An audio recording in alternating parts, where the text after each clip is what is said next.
Hello and welcome to the Overly Animated Podcast, where we take animation seriously. We talk animated shows and movies here, especially Miraculous Ladybug. Find everything about us at overlyanimated.com. I'm your host, Dylan Hysen, and today I'm joined by Delaney Stovall. Hey, y'all. And April Collins. Hi there. Welcome back, April. Missed a podcast earlier. April just had a baby. April, how's everything going? All right. Yes, I did just have a baby. In case you missed it, some people are very surprised right now. Oh, that's fair. Yeah, I just had a baby, so I guess the best way to say how it's been going is I'm very sleep deprived, but she is an angel, and she's adapting to humanity in the best way that anyone that's like 2 months old can. So that's good. Well, a lot of people wished you well in the comments, so that everyone's been very nice. Y'all are the best, and I appreciate them. And don't worry, I'm getting her all caught up on all of the best animated programming. Even if she's asleep, she's still absorbing it, right? early well, you did say you sang the theme song to her. I did sing the theme song to her. So, and she's watched these episodes with me, to some extent. Has Ladybug were these episodes? This is getting into the episode. Were these episodes Ladybug a good or a bad distraction from early parenthood? I mean, good. Okay. So I'm glad that there's a question mark there, though. Well, like the one episode just. Well, we're gonna get into. Okay, we're gonna get into it. We're talking today the latest 2 episodes that have aired in the U.S. of Ladybug season 6, Wreckless Driver and Yaksi Gozen. So these are episodes 12 and 13, actually in order. And that threw me for a loop, by the way. Yes, unexpected. And Yaksi Gozen, I think, definitely serving as a mid-season finale here, and it placed in that slot in the 26 episode order. There are episodes that have aired internationally that have not aired in the US that we have not talked about in the podcast, so please do not post spoilers for any of those episodes. I don't have the number list up here, but just check which episodes are in the podcast titles and don't post any comments or on anywhere where we're looking about ones that have not aired in the US yet. We're still at a complicated place with that right now, and I think we will be until January. But we do have the Tokyo special coming up. That's very exciting. Ooh. But first, we have extremely exciting episodes to get into. We had so spoilers for these 2 episodes and Wreckless Driver and Yaksi Gozen and previous episodes discussed in Miraculous Ladybug Season 6 starting now. We have an episode with a huge plot development that we've been asking for a long time. And also Yaksi, and also therapy. Exactly, that was the joke. And also Yaksi Gozen. So there. That was the big development to discuss. Well, so we'll get to the therapy. Don't worry. But we just saw this episode, the Yaksi Gozen, today, and I am overwhelmed. It took me like over an hour to outline this 22-minute episode, and it took me like an hour to watch this episode. Okay. I apologize. I'm still trying to digest everything here. There's one of the most jam-packed episodes of Ladybug, so let's get into it. Delaney just watched the episodes. So what are your first reactions, Delaney? So I need everyone to know that I did some stuff and then napped and then woke up and did this. So I woke up and watched these 2 episodes. So just imagine that. Wow. Bam, therapy.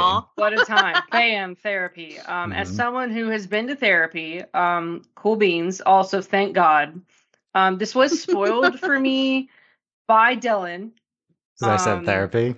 Because Dylan was like, therapy in our group chat. Well, you didn't know who was going to therapy. No, but I assumed Adrian, which was right at the end. And it turns out everyone has been to therapy except Marinette, and it was like, girl, go to therapy. So that's the next. We're banging on our drum to send Marinette to therapy.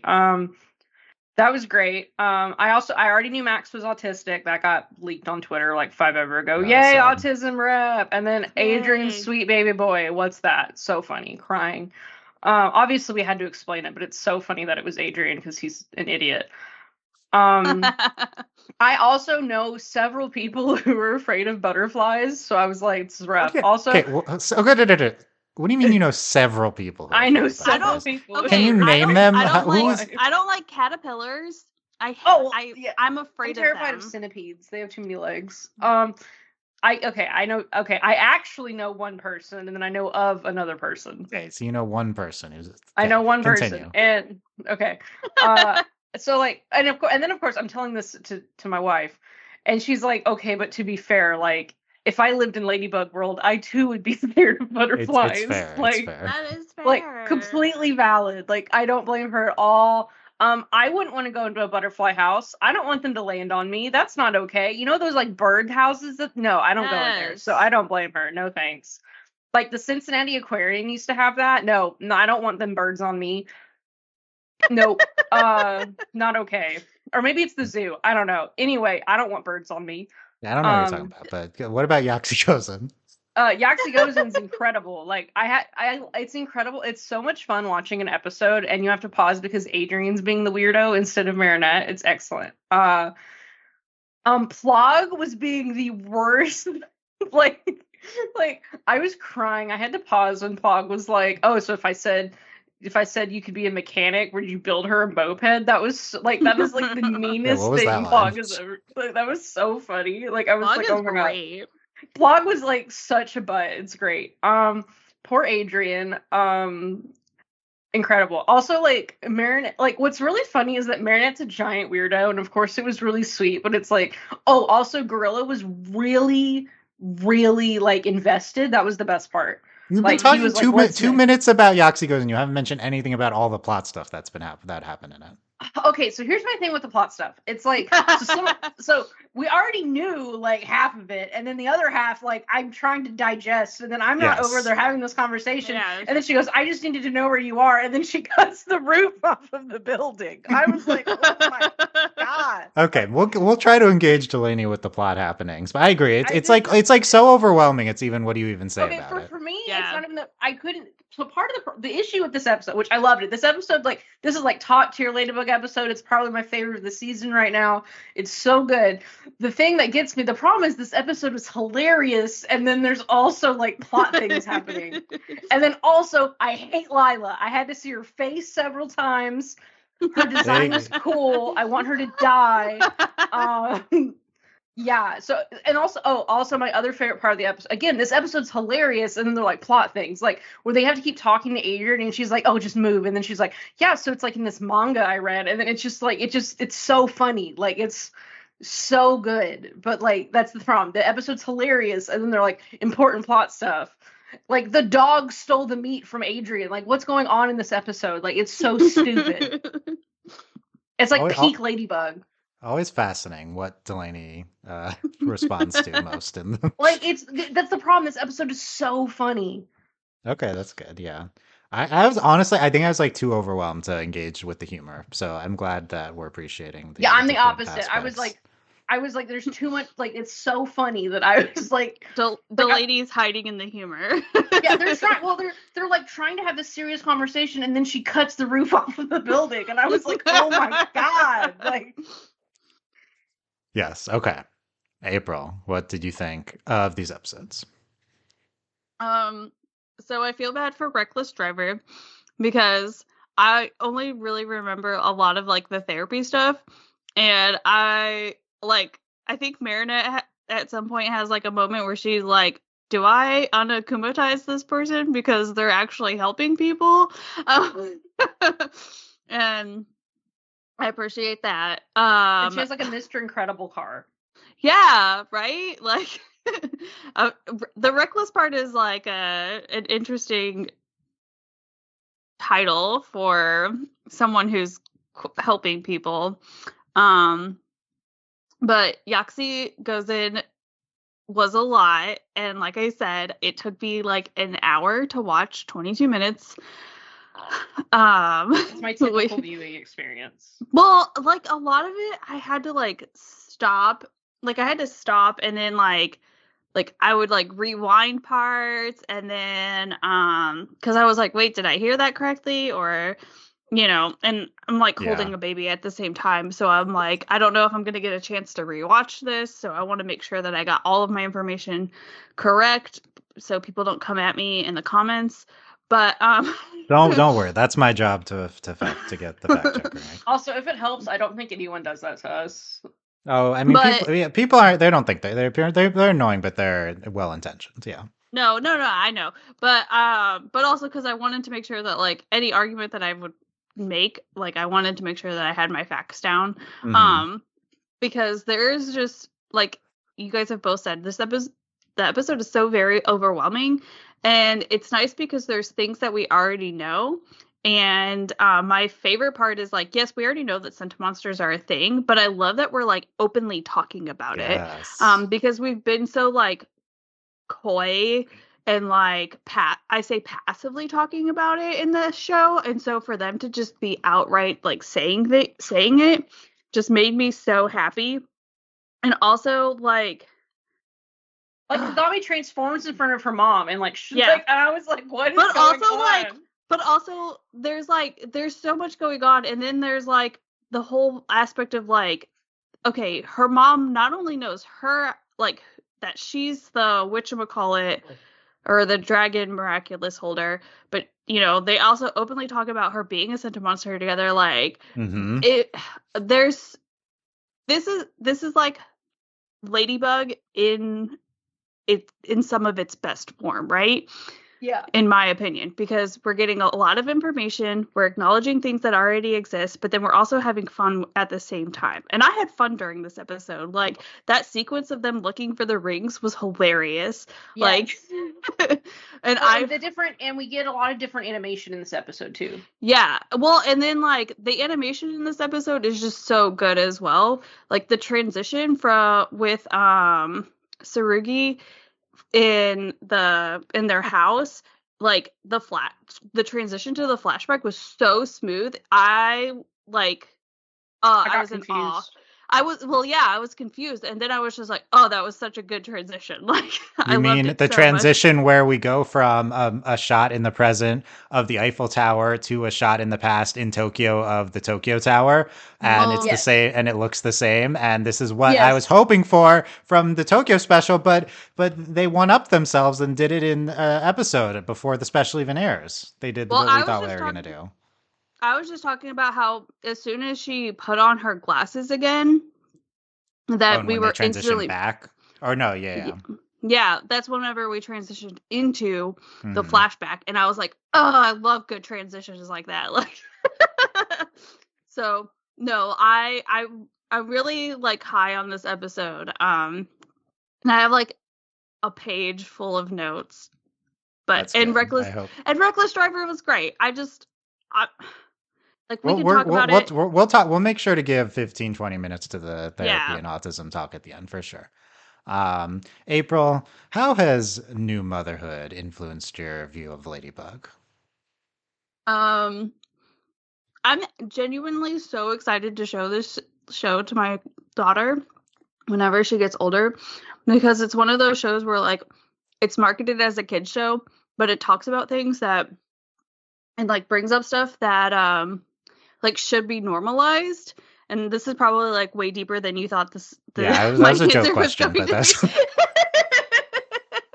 I was going to say, whenever you say, I was going to say, oh, quite significant. That was my response.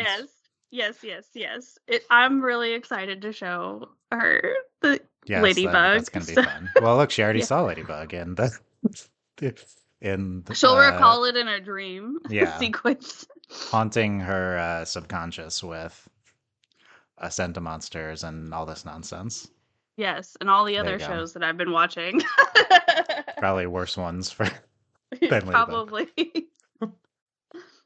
Okay, yeah. So like I mean I like these episodes. Honestly, I don't know how much I like Yaksi Gozen yet. I mean, I like it. It could be the best of the season. It could be merely very processing.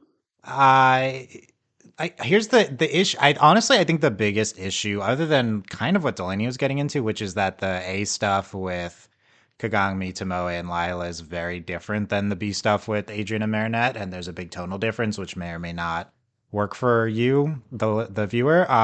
The other than that, the biggest issue I think is they say lines so quickly, and I don't know what they're saying. I don't know if this is an English dub problem, but like you can't have an argument. Like they're like, and granted, part of this might be because of like we're seeing stuff out of order, but like because the Kagami, so like Kagami and her mom are arguing, and I'm like, you're just saying things. I didn't know you knew that, and they're just arguing, and I'm like, did they say that? Like, ultimately, I believe we have with the episodes we've seen context for everything that they say. I will explain what I've been able to get. There was one two line exchange I didn't understand that I got help on. We'll get to that, but everything else, it's just hard to recall who knows what with this show.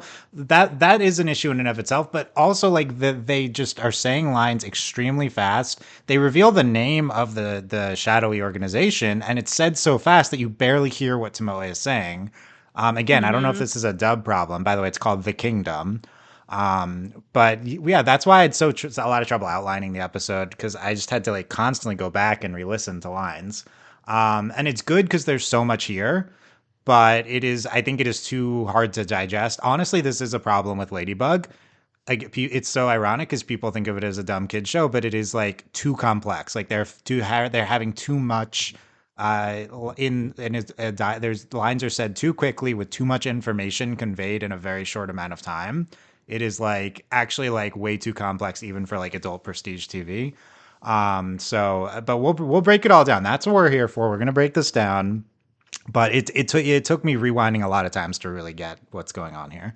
I would say it's not like the biggest problem, because overall I understood what was happening on first viewing without rewinds. I did get overall what's happening. It's just like there's so many specifics you really have to dig into. And I think people listening might be like, I got it all the first time. Maybe you didn't, and we'll go over some things you didn't even see.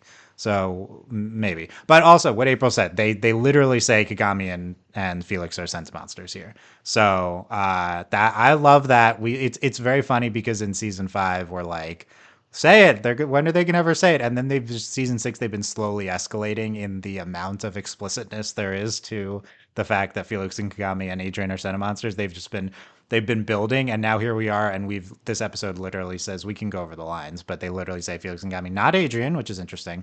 But obviously this season has also been explicit that Adrian's a Senate monster. Yeah, go ahead. I was gonna say, I think the closest that they get to being obvious about Adrian in this episode is whenever Tomoe is having that conversation with Gabriel in the past about like. Yes, they talk about their dual uses of the peacock. Yes, yeah, it's true. It's clear, even if it's not as abundantly clear as the other two. It's clear. Wreckless Driver, I think it's a good episode.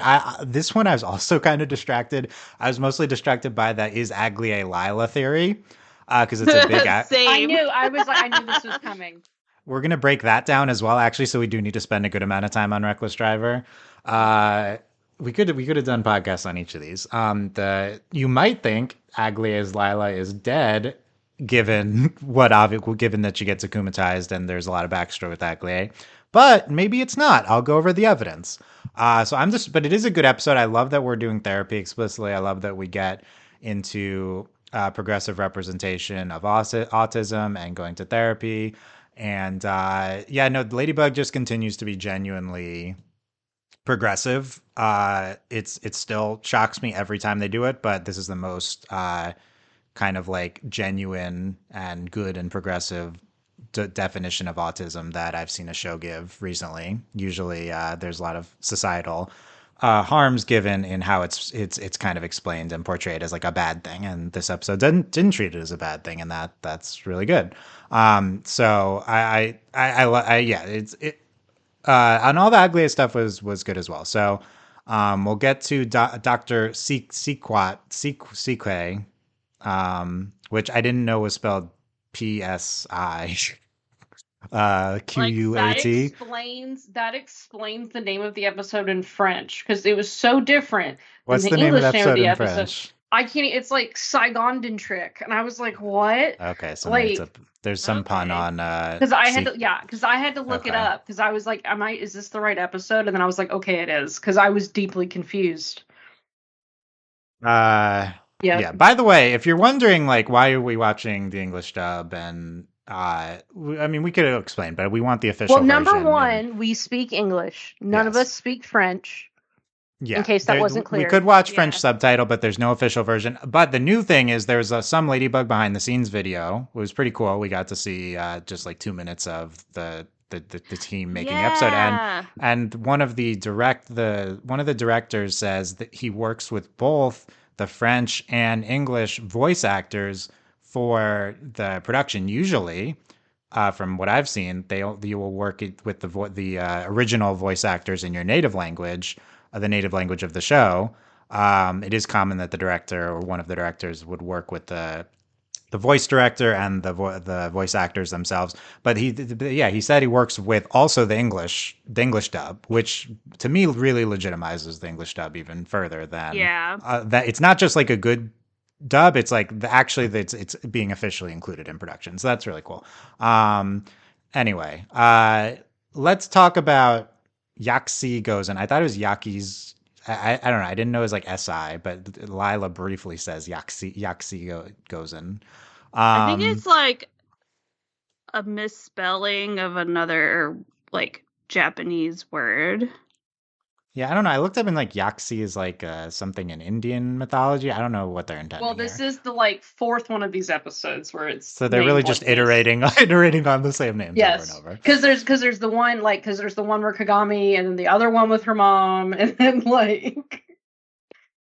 Yeah. So what's the top story here? I do kind of agree with Delaney that there's not a lot of new information. I think we continue to clarify Tomoe's involvement since the season 5 finale in the London special. We reveal. Here's the top story. So Lila/Cerise is working directly with Tomoe in some form or fashion. I think that is new information, I believe, from this episode. Well, and I think even though we already knew it was Lila, them confirming that Lila is the new butterfly holder. I guess, I mean, this is the first time, I think this is the first time we see Lila, which as Chrysalis, which we continue to not hear the name. I think it's the first time we see Chrysalis am I not remembering? Yes. Also, it's like the first time we actually see Lila, yeah, because we haven't seen, also she's such a creep. We've only seen her, I say in passing, but, we haven't seen her actual face. We haven't seen her, actually talking.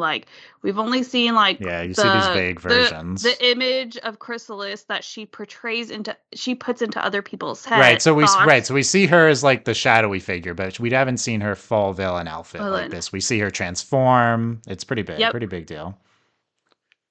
And the other thing we get a full transformation sequence for Kagami, and we still haven't had one for Ladybug. Which was an awesome transformation sequence for Kagami. Yeah, two amazing ones. It's so good. Kagami is so cool, and it's and then they're we still haven't had one for Ladybug. Yeah, April, what's your interpretation of the arrangement between Lila and Tomoe? It's so interesting because I remember my first thought was how do these adults keep getting manipulated by these children so easily? Yes, of course, as one does. But also, just punch her and take it. Yeah, what are you doing? Hit her with your sword. How hard is this? This shouldn't be that complicated. It's interesting because it's almost like Lila is it's like Kagami is blackmailing Tomoe, but then Lila is also blackmailing Tomoe in their own different ways, because Kagami is doing it in such a way that's hey, if it wasn't for me, you would be maybe not dead, but in jail or something, you know what I mean? She definitely very much threatened her mother. But then Lila is holding it over her because she's hey, I also know that you were working with Gabriel, and so why don't you do what I want you to do? But again, Lila's good at manipulating people into doing what she wants. So yeah, I feel bad for Tomoe, but well, let me first flash back. Actually, here's the interesting part. The first scene of the episode is the season 5 finale. Gabriel and Tomoe are working. This is my interpretation. Again, it's kind of vague. Gabriel and Tomoe are working together. Gabe goes rogue and says he's going after Ladybug, and he kind of cuts off Tomoe from the feed. He says he won't be needing her much longer. Tomoe says Kagami, kind of like fearing for. At first, I thought she called Kagami because she says Kagami. That's what I thought too. It's confusing, but she calls someone who we don't know, and she says this might cause us to lose everything. And she tells this person to go to the mansion to be her eyes and arms, I think, and she's really angry. So again, we start off really confusing here. So who is Tomoe calling here? Okay, so I'm not gonna lie to you guys. Whenever she first starts the phone call, it looks like she's like, you know how on your phone it'll have like the little circle with the image or whatever of like the person's like profile. At least on the Ladybug phones, for sure. Well, yeah, like and that's the other thing too, is because it's been on the, like, they keep showing us on Ladybug phones or on phones in the Ladybug universe. Like, this is how calls are done. This is how calls are done. And so in my head, I was just like, everything in animation is purposeful. It's so I like tried to like catch it because I saw a little round circle, but I could never catch it to see who was in the circle, because whenever she hangs up the phone, it's already gone. I feel like it has to be Natalie, because then we know Natalie shows up at the end. Does she? Right. So here's the thing. This all connects to the London special, which I forgot a lot. So we really need to recall the London special. So Natalie though it could have been Lila. So as Delaney says, Natalie shows up in London special. So that's a contender. However, Lila, we know, also shows up at the mansion because she takes the butterfly miraculous. That's right, she does. But I don't understand, like, the relationship in that regards. That's what we're just, that's the big question. What is the relationship between Tomoe and Lila? I would say the number one contender from who this is has to be Lila, considering the episode puts this at the beginning. And then this is kind of like a narrative framing argument. The episode puts it at the beginning, and then it's revealed that Lila and Tomoe have a relationship later. So it's like the episode presents it as who does Tomoe in cahoots with, and then it's revealed that Lila and Tomoe are in cahoots. So just kind of the way they structure it, it makes you think it's Lila at the very least. Yeah. They want you to think it's Lila. It could be Natalie for sure. I agree that with Delaney, that's the other possibility. So I was gonna say Natalie seems like the better, I guess, option. But the Lila one kind of makes more sense, especially given how they frame it. And then, but like, again, here's the thing. It doesn't explain how they got involved with each other. You know right. what I mean? So Tomoe says it might cause us to lose everything. Gabriel's actions might cause us to lose everything. The reason Natalie wouldn't make sense is because Natalie is in cahoots with Gabriel, not with Tomoe. I mean, her and Tomoe probably know each other. We have to back up and remember, though, there's also the secret evil council, and there's like this greater plan. And Natalie is secretly the daughter of one of the council members of the kingdom. So that's a good point too. There's a lot that we just are not clear on. I think we should proceed as if this is Lila again, just because the episode frames it that way. But I agree, Natalie is an option. But here's the implication. If it's Lila, Tomoe says it might cause us to lose everything. This is in season 5, and that means Tomoe and Lila were in cahoots before she was ever a chrysalis. If this is Lila, so that's it's interesting, but also very frustrating to think about, because how did they get in cahoots with each other? Because I remember being super frustrated because we couldn't understand what the relationship between Gabriel and Tomoe was until we found out that Kagami was a Senta monster, and that's what, like, her skin in the game, right? And so I'm like, okay, so then what is right? Like, we were like, why are Gabriel and Tomoe? Here's April. Here's a lie. So Lila, I called her Cerise Snelling because she looks like Cerise, not Lila. Lila comes in to visit Tomoe. Her first words are, "Hello, mother." Yes. Is that anything, or is she just being facetious? So on the one hand, she's just being facetious. That's what I thought too. But is she like her daughter in some fashion? Is that real? Well, also, right? I think there's a couple things we could do with this. So one, she's also just crazy and like picks people and does this. So there's that. She's like, you're my mom now. She did she faked a mother before, right? But it might not. Number she might not be her two. biological mother, but this could have been like a chosen manipulative mother situation, like we saw before. Yeah. So there could also be, alternatively, we know Lila's had a weird like whatever. Tomoe in some way could like, and I mean, I don't think Lila is a Sentimonster, but she, in some sort of machination, she could be a creation of Tomoe. It just doesn't. But could be her disciple, like Tomoe created the monster that is Lila because she trained under. I mean, except for Tomoe was in. Well, I mean more Tokyo. more like a technological. You think she's like a cyborg, like a. Well, not necessarily a cyborg, but I mean like she does tech, she does medical stuff. Like there's a chance that like she had some sort of like maybe she's a test tube baby in some sort of way.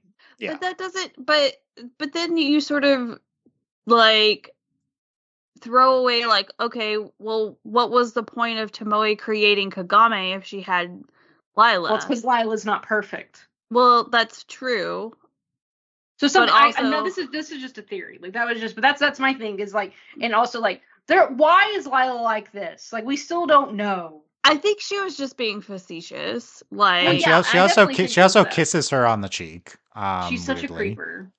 But she's also she's a huge creeper, right? And also like that's the driving factor in this episode to get Tomoe to do what she wants, right? Because Tomoe's mad that she can't control Kagami anymore, and Kagami holds the cards in the relationship, and so she's like using these things because Kagami doesn't call Tomoe mother or anything along those lines. It's the scene before this. Cerise comes. Lila again. I like calling her Cerise. She comes in right after Kagami leaves, and when Kagami and Tomoe were discussing like their relationship. So this is like probably just referencing that she was spying on the previous conversation.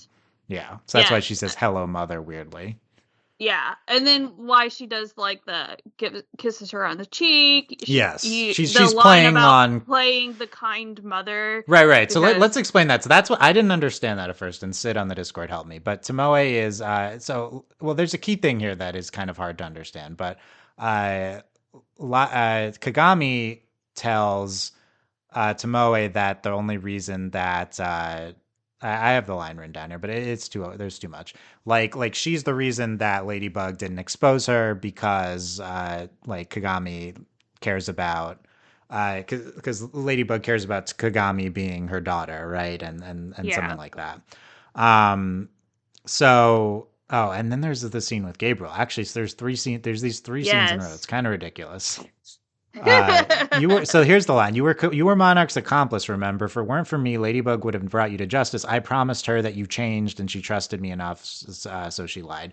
But here's the context that I forgot. The real reason I didn't connect it. The real reason that Kagami in the London special, so I pulled back up my outline for the London special.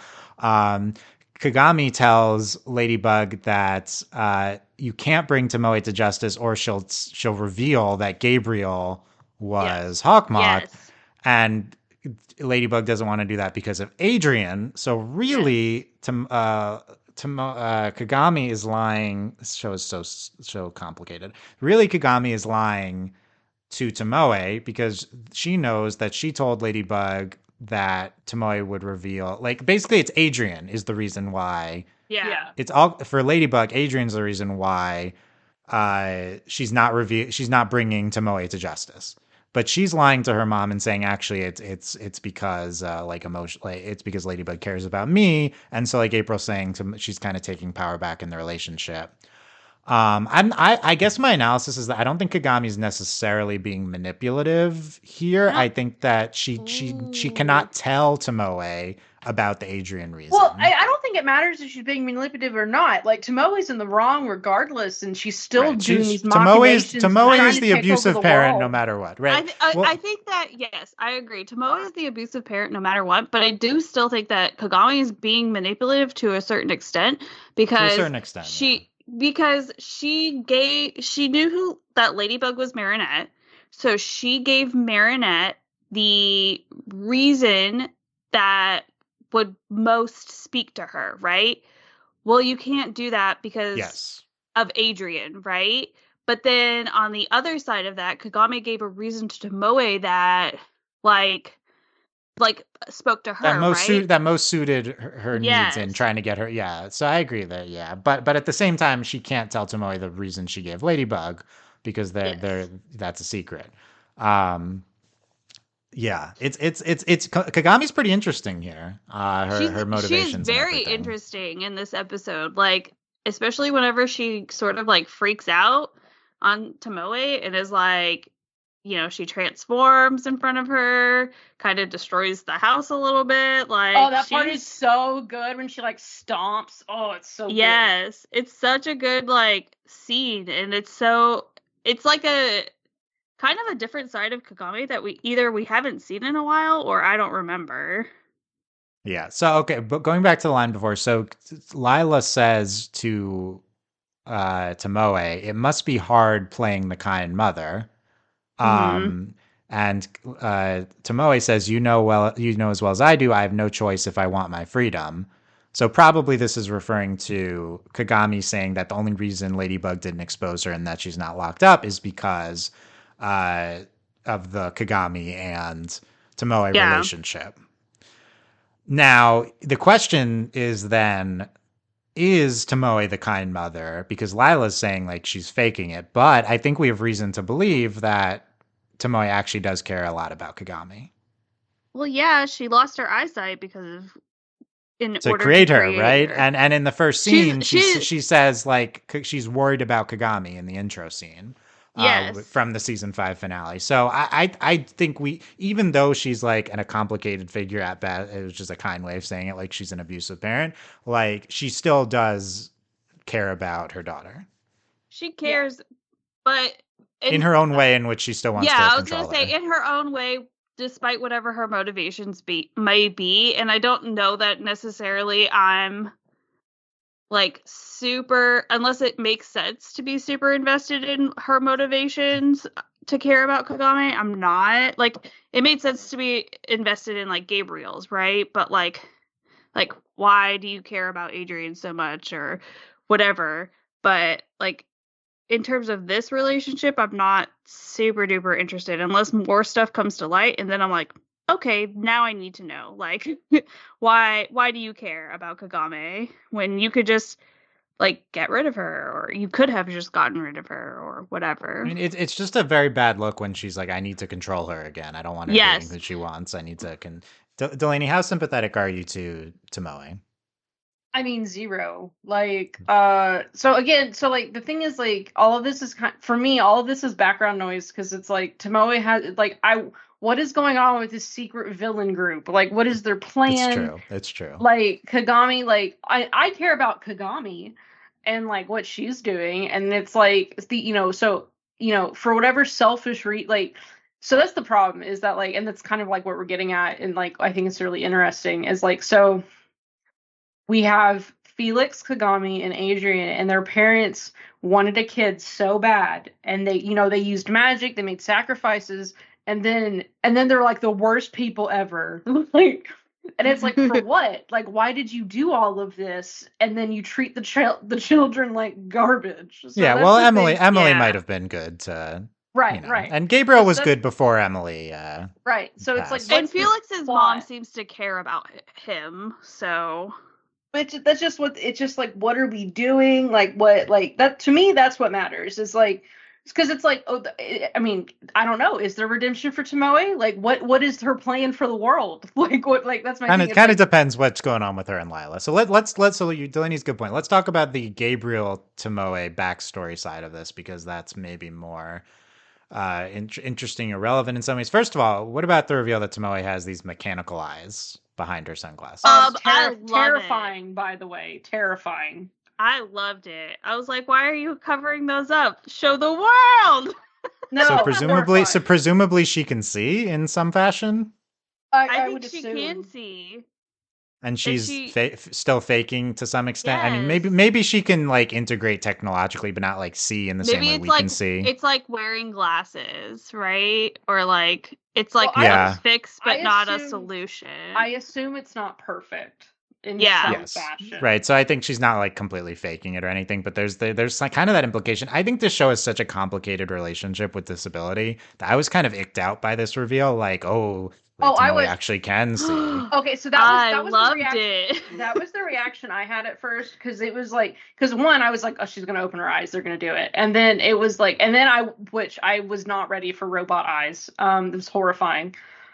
So I'm willing to give them the benefit of the doubt until I see like okay, she has robot eyes. Why? Like, why do you need to reveal that she's hiding robot eyes? Right. And it's not great. On the other hand, this show did have a great portrayal of generally very progressive portrayal of autism and disability in the previous episode. But they've always been kind of icky with Tomoe. But on the other hand, people can have disabilities and be bad people and be villains. Same with every kind of representation, and so that's valid. But they're doing it. I don't know. Well, we have to see what they do with this. But it was kind of weirdly handled here. I think it's one of those things where it's a matter of like, she hides it because she doesn't want people to question it, but also like that's in some intense technology, and you don't just like go flaunting that about, right, without people like raising questions. And so we don't know that it's a good point. We don't know that she's doing that. The eyes are for some nefarious purpose. It could just be like a hearing aid for her, but she thinks she'll be judged, so she just doesn't want people to see. Right? Yeah. I was gonna say, it's just easier to deal with, right? Like, also, if let's say they had cured her blindness, she would be making like a bajillions of dollars. Yeah, so I would assume that there's some like they don't work or in some fashion or it's just technology that the world is not ready for yet. Yeah. I think it's possible she can mostly fully see, but I don't think her motivation is necessarily to make all the money. Yeah. It's unclear exactly what this is. But anyway, we will see about the eyes. So we see a flashback. Like I said, we have this Eiffel Tower to Tokyo Tower transition. Oh, by the way, that in addition, we need to predict what's going to happen in the Tokyo special at the end of this too. So remind me after we talk about this. Okay. I don't know how we have enough time for everything. We'll figure it out. We see a flashback to before they moved to Paris, and Gabriel. I guess this is like in between like seasons 2 and 3 or something. Before Natalie, right before Natalie starts using the peacock. I don't know if that's season 2 or 3. It's when Kagami moves, or just before Kagami when she appears. There. Yes, yeah. The price I paid to have Kagami using its magic was high enough. So that's one of the explicit Cinemonster lines, and that would mean betraying. So he says they can make the wish and get the wife and the eyes back at the same time. That would mean betraying the kingdom. Yes. Yes. Yeah. So that's interesting. And I've been disappointed. So there's also this aspect of Tomoe where I've been disappointed by men my entire life. Loved that line so much. Great. She says this again. Yes, but like she says this again later when she's the villain. And the show is kind of treating it as like a bad thing in some ways. It's kind of complicated, but it's like it's like a understandable motivation for villainous behavior, right? Like this is like in her mind, her motivation for abusing her daughter is like, I can't let her choose who she wants because all men are terrible. It's kind of interesting. It's also like a vague explanation too, right? Like, why do you want the best for your daughter? Because I was betrayed in the past. You know what I mean? Like by a man. Right, but you know what? Aren't the Ladybug writers kind of saying this is a bad thing if a villain is saying like, she got this way because she's always been disappointed by men. So like, in an idea, you know what? Does that make sense? It's interesting though, because you could view it as a legitimate thing despite her where she's at. It is interesting that it's phrased in that way. Because if it was like an isolated incident, then it would be like, like, I I've always been disappointed by fathers, or I've always been disappointed by boyfriends, or you know what I mean? Like, it's interesting that they would phrase it in a like an all-encompassing term, right? I've been disappointed by men my entire life. Like, okay, so not just one, many, got it. Like, who? But I mean, it still raises the question of who, but also like gives you kind of a vague sense of her motivation without giving her motivation. So I don't know. Yeah, and so she's using that as to why she wants to arrange the marriage between Kagami and Adrian, and they're going to move to Paris as like a test run for this arranged marriage. Ends up being the backstory, and that might also be why like she's still invested in like controlling Kagami again, because she's like, this was supposed to be her perfect match, so. And I want everything that's perfect, and she just doesn't like Felix for whatever reason, even though he's basically Adrian. Right, in her that's the funny part. Adrian with a different haircut. And I like Bryce doing Felix and Adrian talking, and it's like he goes to Felix so like Adrian, like, but it still sounds the same. Does Felix usually have that deep of a voice, or do you have to go deeper to distinguish the two of them? I think he went deeper. But okay, to Delaney's point, the betraying the kingdom. So I guess everything that Tomoe and Gabriel were doing was not in the kingdom's wishes, which I guess we got from that previous scene. But that means that the kingdom, is this right? The kingdom doesn't know that Tomoe was working with Gabriel, or else they would be upset with her as well. I have a feeling, because they would be upset. I don't know, because they still like supposedly hold the diamond in the old diamond in high regard. So yeah, it's true. Because they were just okay. Like, so at the end, the post-credit scene is yes. They get a new. They have a new diamond. Yeah. Because Gabriel was the diamond before. Yeah, so they get a new diamond, but we have no idea who it is. Yes. Yeah, Delaney, what's your kingdom takes based on that, or theories now? Oh God, I don't know. It has to be the typical world domination. Like, I wonder if Natalie's the new diamond. They kind of hinted at that, right? The last time that we saw them. It's just, that's the thing. So I do appreciate this though, that we kind of went from like small town, like small fry Gabriel to like, oh no, he's part of like this much bigger picture. And it's like, okay, well then it's like, I don't know, what are we doing? And then also it's like, well, where does Lila play into this? Like, does she know? Like, I can only assume she knows about the kingdom. And then so is Lila like, yeah, does Lila know about the kingdom? Like, so it's like, what's like, I know is that she just hates Ladybug, but it's like, okay, and Marinette. Okay, but like, what are we doing? Like, there's a lot of stuff going on, but it's really interesting, obviously, and it's just, the stakes are just really high. Yeah, and that's a good thing about the kingdom, is it raises the stakes. It's interesting how Lila relates to the kingdom. I think the big question after talking about all this is, the Kagami and Tomoe stuff is interesting, but it's like, how does Lila factor into all this? I'm still, after this episode, I'm going to be working under the loose assumption that that Tomoe and Lila were were working together even in season 5. If that was Lila, could have been Natalie, could have been someone else, but they seem to be working together now. And how does Tomoe play into everything? I guess it's not clear that Tomoe is factoring in at all to Lila's plan this season. We don't really know what Lila's plan is besides making Ladybug's life miserable. Yeah. Yeah. Well, she gives the plan to control Felix, so we can talk about that next.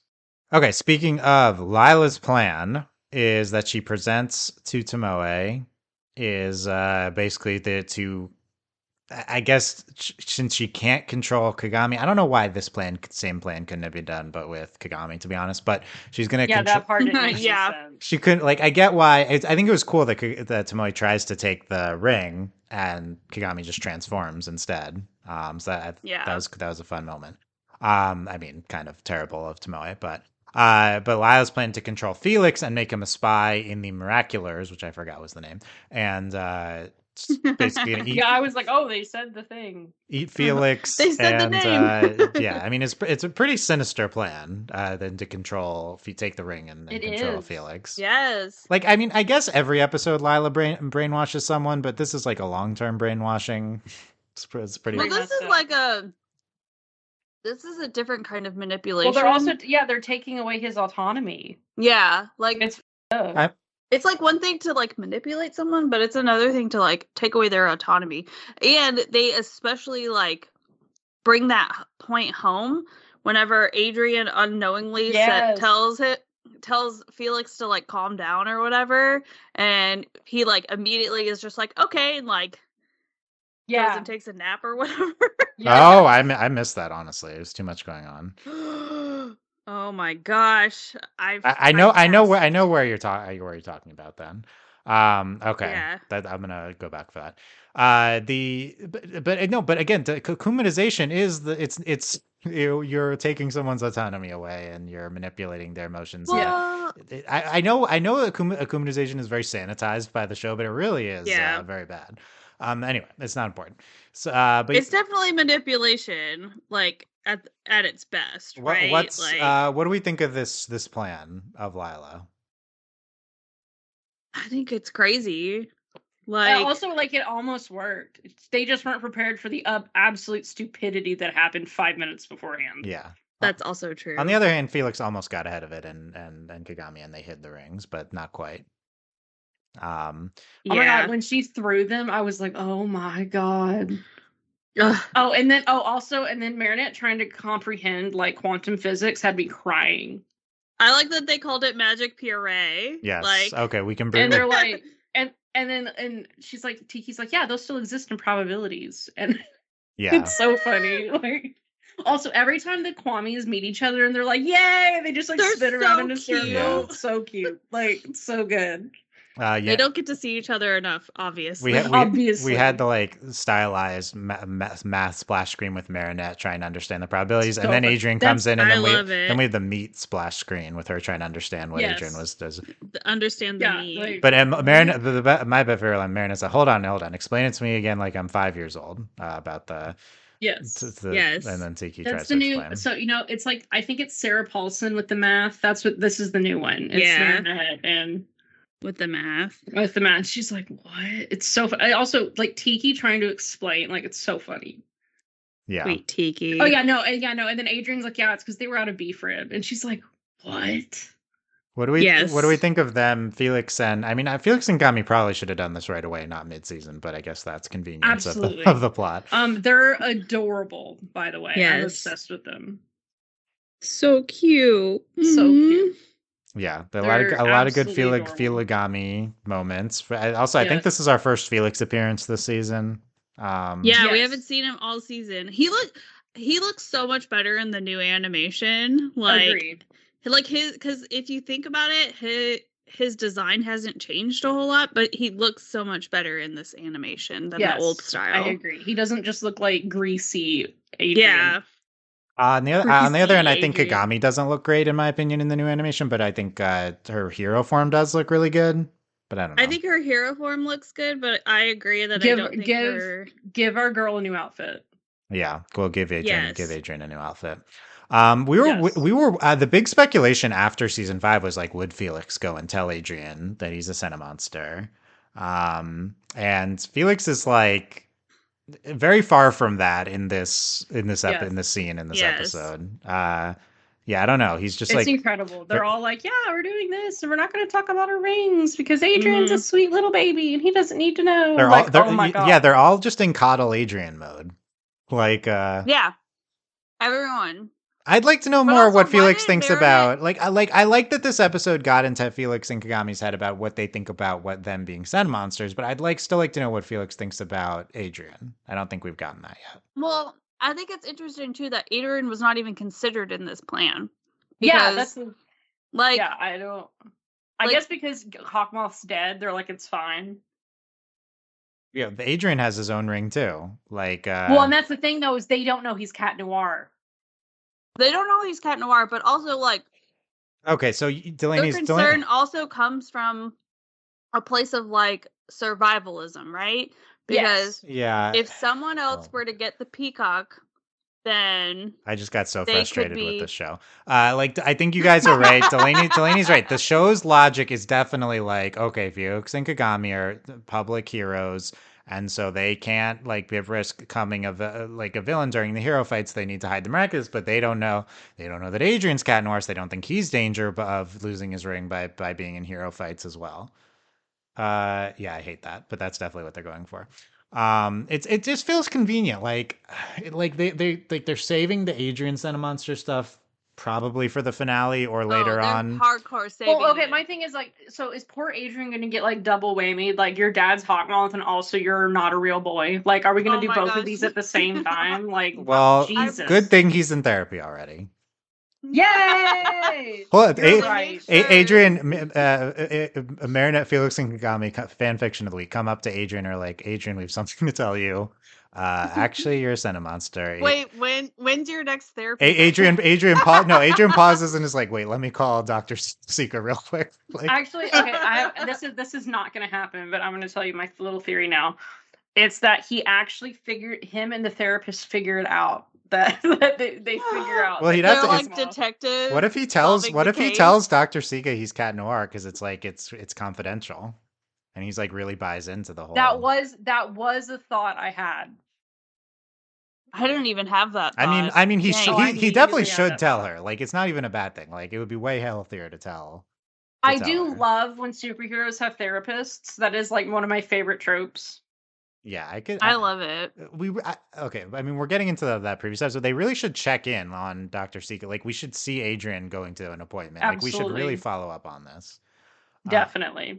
I feel like we might still see it because the other interesting part about, and I know we're kind of flip-flopping between episodes, but like, is the conversation that Marinette has with Adrian about going to therapy, because she's like, well, he has me. And I feel like that's another like point for like in terms of like Marinette making sure that she's like the best girlfriend or whatever to Adrian, or that she's doing right by Adrian, because it almost seems like she kind of takes it personally that he's like, oh, I'm gonna go do therapy. Yeah. And she's like, well, why would you do that? Because you have me. And then they I think someone makes it a point to be like, well, yeah, but like, Alia's like, but she needs an outside perspective, and Alia explains it in terms of like also the you're Pac-Man 14 analogy. But yeah, that was one of my favorite parts of the episode. Toxic girlfriend Marinette, like, you don't need therapy, I'm your therapist. Like, okay, Marinette. This is also a reason why she's not in therapy, and we need to get Marinette in therapy like immediately. Right? Yeah. Everyone else is in therapy. Marinette, take a page from all of their books. The issue is Marinette wouldn't be able to tell her any of the issue. Like, she can't. She needs to reveal secrets to really understand all that Marinette's going through. She needs like.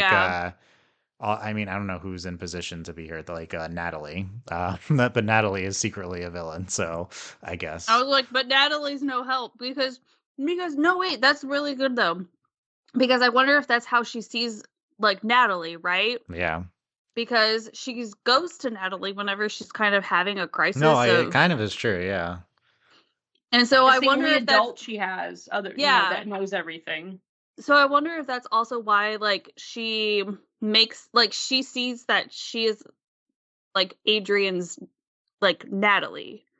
Like she's the Natalie to Adrian, right? But yeah, and I think Delaney's analysis was really good. That's the Marinette's motivation is she wants to be the perfect girlfriend, but she, like, and she's young and she doesn't realize this is like really not good to try to be like, oh, he has me, he doesn't need anyone else. Like, it ends. It's on the other side of the controlling line of supportive and controlling, which plays into the Sentimonster thing some more. So true. Okay, speaking of Sentimonster, before I forget, here are the explicit Sentimonster lines we see in the episode. As long as Kagami bears the ring, holding the amok that I used to give birth to her, she will do whatever she says Tomoe. She will do whatever she wants.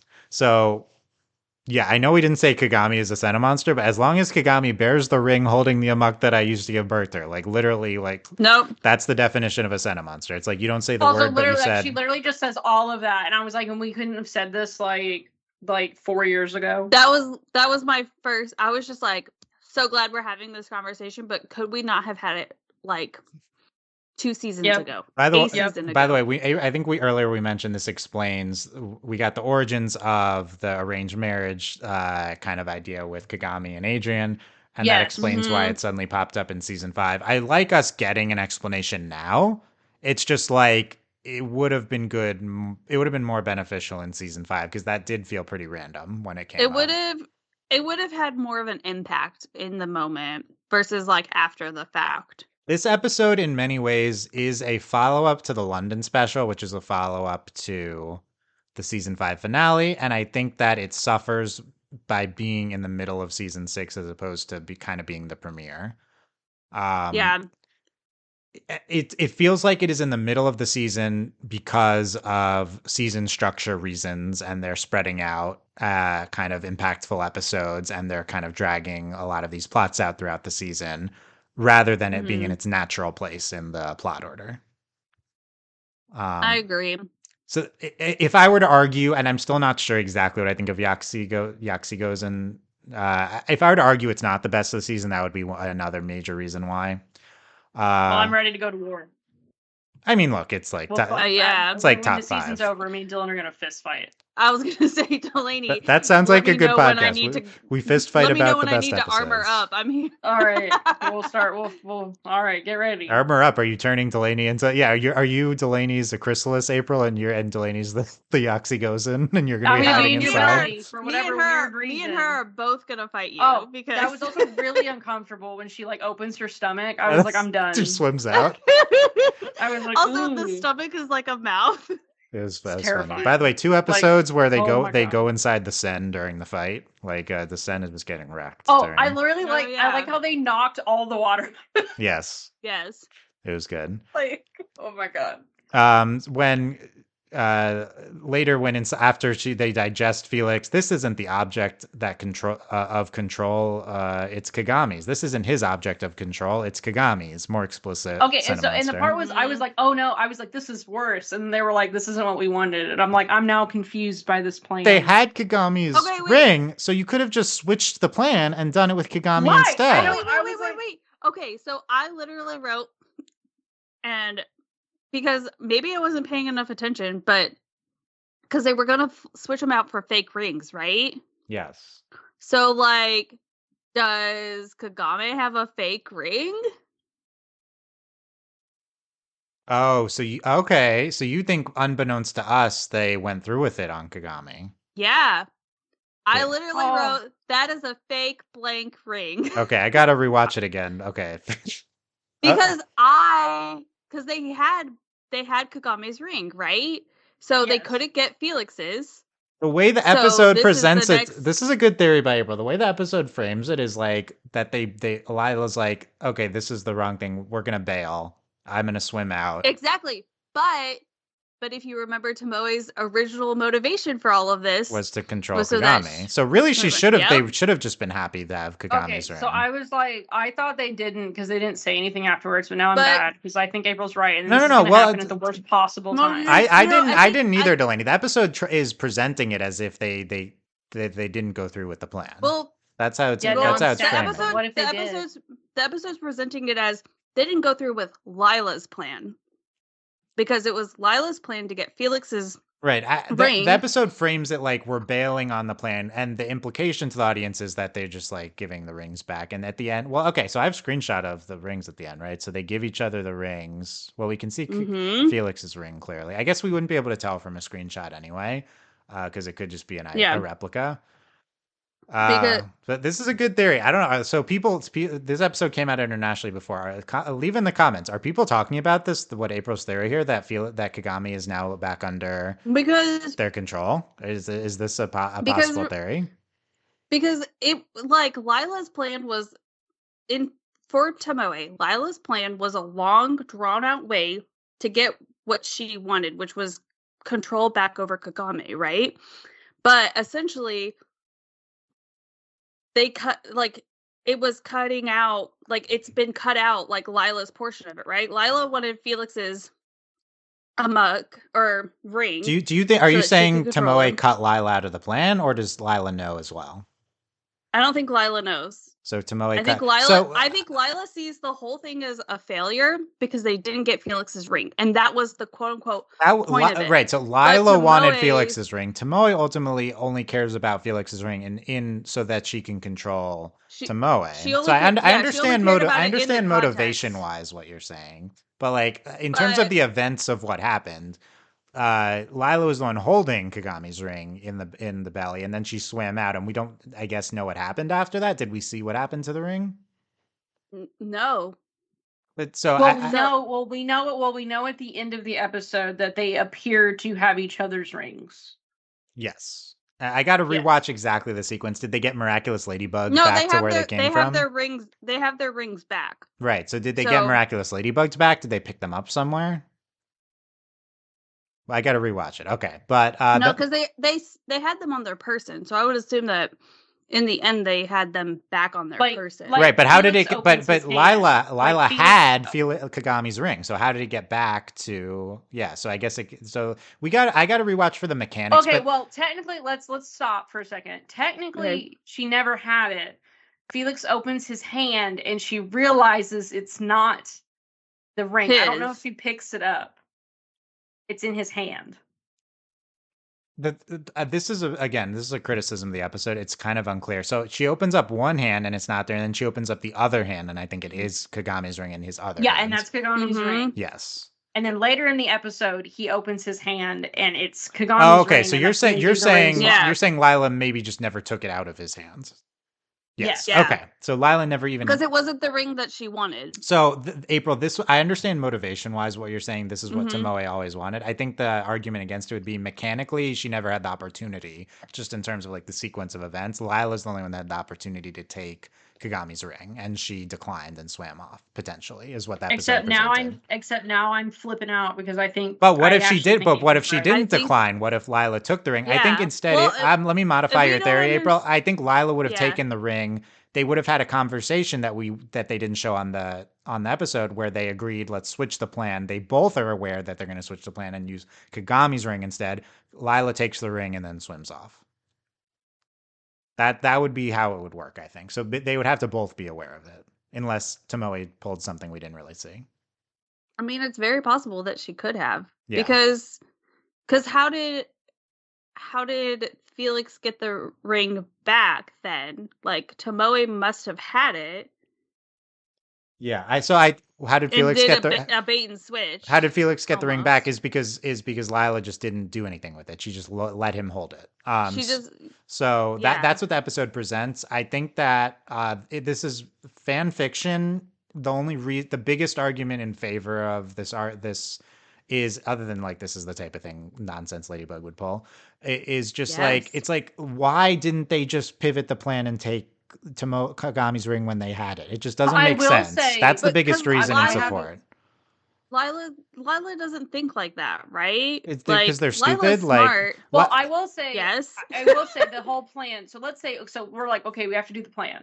Okay, well, let's say since this was the plan, they didn't have a fake Kagami ring on them. So they didn't have a thing to swap it. Yeah, that's fair. That's fair. But that's not to say that Tomoe didn't also have one. That's fair. Yeah, I think I am selling. I think it's a great theory, April, and I'm selling it, but it's legit. It's a legit theory, but I don't think the episode is presenting. I could see them doing it. Like I would see that. I think the episode doesn't want you to think that happened. Yes. Yeah. No, I would say what happened. It's not. It's at the very least, it's not level 1, but there's reason to believe that the episode could be hinting at it as like a level 2 or 3. You know, like it. Yes. I think there's some support here, but that's a good point that they didn't have a fake Kagami ring. The fact that is the only reason is stupid, though. Like that's like agree. Yes, but also but that's the other thing about Ladybug though too, is that this show will do things supposedly in the background, and it's one of those things where like just because we don't see it doesn't mean it didn't happen. Yeah, absolutely. Or it's not going to be revealed later that it did happen. Yeah. So, they'll have a flashback to this moment, and they'll show us the hidden scene of that the two of That's them what communicating. I'm saying, I'm like in 6 episodes, this is going to happen at the worst possible moment. No, well, it'll definitely be in the finale. There's no way they're doing it in 6. It's gonna come at a time whenever Lila tries to manipulate Tomoe again into doing whatever she wants, and Lila's using gaining control back over Kagami as the motivation, and Tomoe's gonna be like, "Hey, girl, I already got what I want. Bye." Because that would be very within Tomoe's character as well. Because she had no problem telling Gabriel off. So I have no doubt that she would have no problem telling Lila off if she's obtained what she wanted. So I think it's gonna come later. And they'll reveal how it happened. But I think that Kagami is wearing a fake ring. Yeah, again, I do think Lila would have to be in on it, but we will see. And I agree though that Tomoe could betray Lila. Like Tomoe seems like unwilling to follow what Lila. Like she doesn't seem happy that Lila's there in that scene. Yeah, it's just that Lila presented a plan that suited her. So I don't think she's like a super willing partner with Lila at this point. So it is. Oh, definitely not. It's interesting dynamic. Lila has her over a barrel.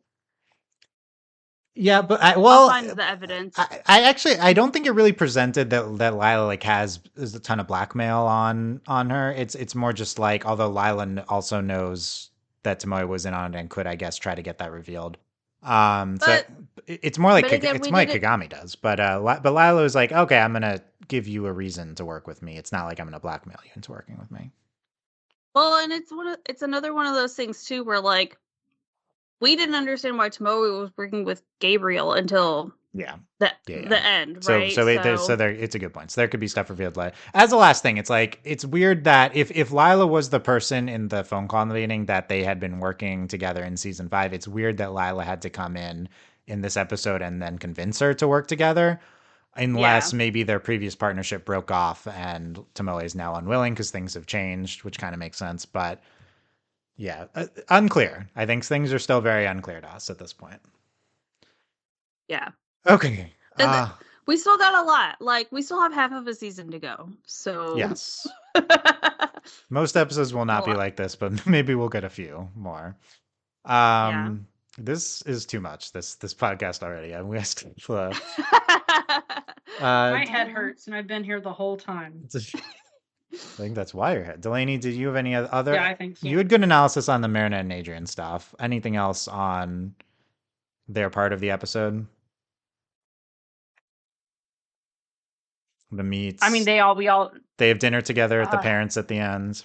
That's so sweet. I do wonder if we're gonna kind of go to the. Oh, it's super cute. I do wonder if it's gonna get to that point where, I wonder if Adrian's gonna give his ring to Marinette.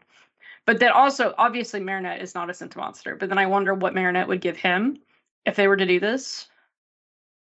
It was really cute when he was like, "Oh my god, that's so romantic!" Yeah, like with the rings. So stupid. Yeah. He's so dumb. Oh yeah, and Felix and Kagami give each other. Wait, at the end they give each other the rings. They give each other the rings back. They give each other their rings back. And it was like very marriage coded, right? They're like presenting rings to each other. Yes. Here's your ring back, my lady. they're just married now. Yeah. Yeah, I would like it. I agree. It'd be a good follow up if Adrian's like, well, here's my ring. They give each other their rings back. But no, I feel like this episode continues the trend this season where Marin and Adrian are like the humor B plot to like whatever's going on in the A plot. It's great. I love it. It's great. I think it's the B plot that we need. We need this season. Like, yeah, I think it worked in this episode. I'm a little tired just because Marin and Adrian are the strongest part of the show. So for them to be relegated to the comic relief, I think the show's not putting its best foot forward. Well, I think part of the problem is like what we have to do is ruin Adrian's life. We're just not there yet. So we're building up to the. It feels like it's spinning. Yeah. It feels like the show is just spinning its wheels with Adrian until we actually tell him stuff. Like I'm not necessarily sure that they're making. I mean, I think maybe I argued the exact opposite thing last podcast. But are they making the best use of this with Marinette not? Well, I will say I think they are because people are gonna start hitting me, but like. Adrian feels like a character. Like, we're actually doing stuff with Adrian. Right. Like, Last podcast, I said Adrian's the best character this season. Like, I think it's really sweet. I mean, he's an idiot, but it's really sweet that he's like, I want to do all this stuff for Marinette. It is from Adrian's perspective. It's a good point. This whole sequence. As someone who is like mildly useless, it's relatable. Like, so let me. I mean, I'm definitely more like the romantic in our relationship. Would you bring Tanya, whatever that was, hunk of whatever? That's so funny. A hunk of impossible meat to Tanya, yeah. But then it ended up being lamb. Lamb chops. She was like, "That's not." That was also the best part. Was Marinette's like, "That's not beef rib. That's lamb chop." That's what you're focused on right now, Marinette. Like that is that's the problem. So I'm very much the more romantic. I love, and gift giving is my love language. I very much am always doing that. Tanya, she knows that I like receiving things, so she does bring me stuff. We do have this unfortunate thing where I'll be like, oh, I haven't asked my wife if she wanted a milkshake, so I'm going to get her a milkshake, and then something very unfortunate will happen to the milkshake. This happens a lot. Like it spills in my car, I drop it, like this. Like every time I try to do something nice for my wife, something horrible happens. So that happens. Because I'm just deeply unlucky. But so I just think it's cute that he's like scrambling around, doesn't know what to do, and then and of course Plog is no help. Like poor Adrian. Like Plog was very helpful. He suggested the beef ribs. I will say that's like just imagine you're her dad, and then Adrian knocks on the door, and they're like, "This is great. This is the best day ever." And Marinette's just like, "What?" Like, it's great. Like, I think it's super cute. I wouldn't be upset if we got more nonsense. They're dating. I want dating nonsense. Especially, this verse, so we got therapy, that was cool, but like Aglae, she's not a character. Like, we don't know who she is. Like, they're like, yeah, she's our friend, and I'm like, I've never seen that girl before in my life. We'll get to that. And then they got a lot of friends this season. We got a lot of friends. But then, this is different. Like, we really like Felix and Kagami. We're doing some plot stuff because Tomoe is important and Kagami are important. It works well as the B in this episode. Yeah, I agree with that point. I was gonna say, are you crow, Delaney? But let me amend my criticism. That was a deep cut, but back to what you're saying. But let me amend my criticism too. Is Marinette? Are they relegating Marinette? Is that an issue with this season? Because I agree, Adrian's been good, and so I don't know. Like, I feel like Marinette is and we've also talked about this. Also, whatever. I would say in these 2 episodes, yes, but I don't think overall as a season, because we are still having that very much struggling. Marinette is struggling with this decision that she made and dealing with the consequences, and which the therapy was a little bit of that consequence, and I think there was that fear. Like, that's kind of what that fear was. But I honestly, we'll just have to see more. And that's another thing. It's like, what has to happen is, I don't know if it's going to be Marinette. Adrian's going to find out. Yeah. Like, we're going to have to deal with that. Well, and that gives, like, all of these little these little moments give higher stakes to whenever Adrian does find out. Right. And so, like, maybe it seems like it's all just kind of in the B plot, because again, that's the other thing that Ladybug does, is that it hides things in places. And so I feel like a lot of, I'm going to call it Adrian's downfall, is being hidden in all of these little B plot moments. Well, that's the problem. I mean, they did that on purpose. They set the season up. This season, we are on a knife's edge. They're dating, but like, we know what's coming. Like, we know Marinette is keeping the secret from Adrian, and Adrian knows there's something he doesn't know. And he's going to talk to Dr. Sika about it. Yes, there's more. And they're going to figure it out. I know, and that's the thing. Like, and he's still grappling with like that. Everyone's like, yeah, your dad's was great, and it's like, my dad was a horrible dad, and like all this stuff. And so I think that's the point of the season. Like, we have to do this, and I think it's really interesting, and it makes for really compelling, and it's really suspenseful, because it's like every episode, like, oh my god, what's going to happen now? Yes, and also it's going to be even more interesting, because I don't know if you've noticed that we've had more of a focus on Adrian, but we've barely seen Cat Noir. True. So it's same person. I think they are. You're correct. They are the same. No, it's fair though. Thank you for clearing that up, Dylan. I just thought I'd clear that up. I forgot that Adrian was Cat Noir, but because yes, Adrian is more of a person, whereas in previous seasons, Cat Noir was more of a person. Does that make sense? Mm-hmm. It's a good point. It's a good point. And so it's going to be curious to see how everything that's happening to Adrian impacts how he acts as Cat Noir. because Cat Noir used to be an escape for him.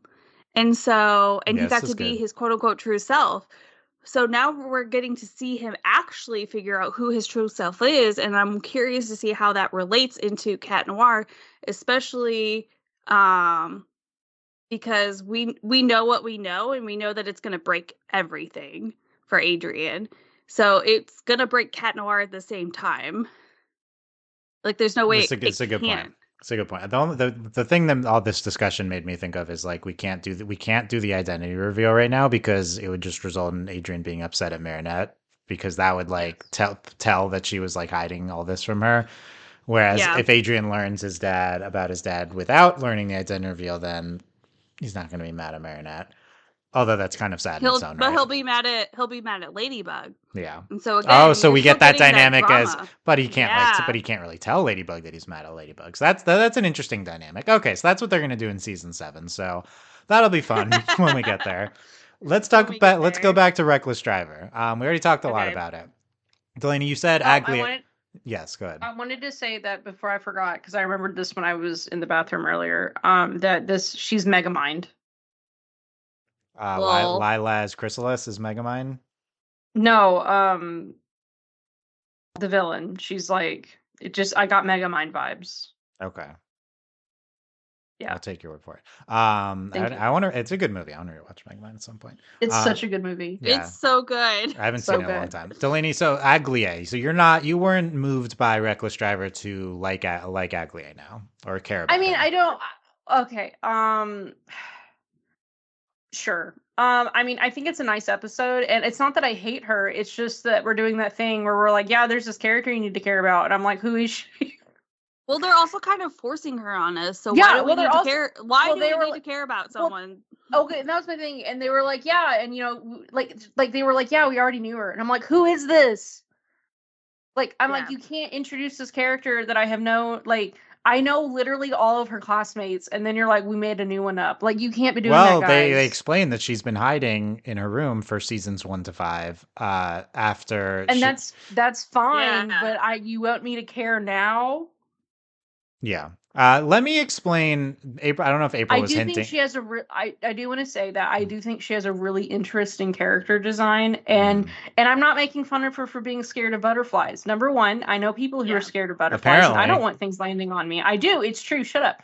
And then 2, I also would be scared of butterflies if I lived in Paris while this is happening. Yes, that is definitely true. Yes, that's definitely completely valid. Okay. Valid. Here, the most April. Any thoughts on Aglae other than the Lila Aglae stuff? Any non-Lila thoughts on Aglae? I mean, my thoughts mostly pertain to but also semi-support the theory that Aglae is Lila or Lila is Aglae. Yeah, I thought you were hinting at that. So let me go over the evidence and then let's get your judgment. So let me introduce this. So we've been talking about. I would like to introduce my judgment of no. Okay. There we go. Carry on. Well, I believe this episode discourages you, the audience, from thinking Aglae is Lila. As we talked about last podcast, the biggest evidence that Aglae is Lila is just that the last scene of the season 5 finale shows that Lila's registering in their school, but we have not seen Lila in the school. So Lila is someone in the school, but we don't know who. Yes. Probably, or she could have bailed, but why would they put that scene there?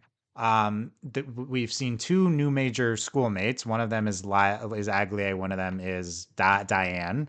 And so those are the 2 main candidates. That's basically it for the support before, other than Aglae is just a very prominent character who wasn't around before. So you might think this episode would argue against Aglae being Lila, considering she gets kumatized, she has a whole backstory, she has family members. So let's kind of go through all the evidence, because this would have to be a character that Lila made up. Or was in season 1, I guess. I mean, we can talk through it. So the first thing that stood out to me is Dr. Sequat says she talked to Aglae's father, right? So if Aglae is real family, she can't be like a fake Lila person, unless Lila manipulated another parents as a different identity, which I guess is possible. But Lila could have just done a voice so on the phone. So I don't think that's really major evidence.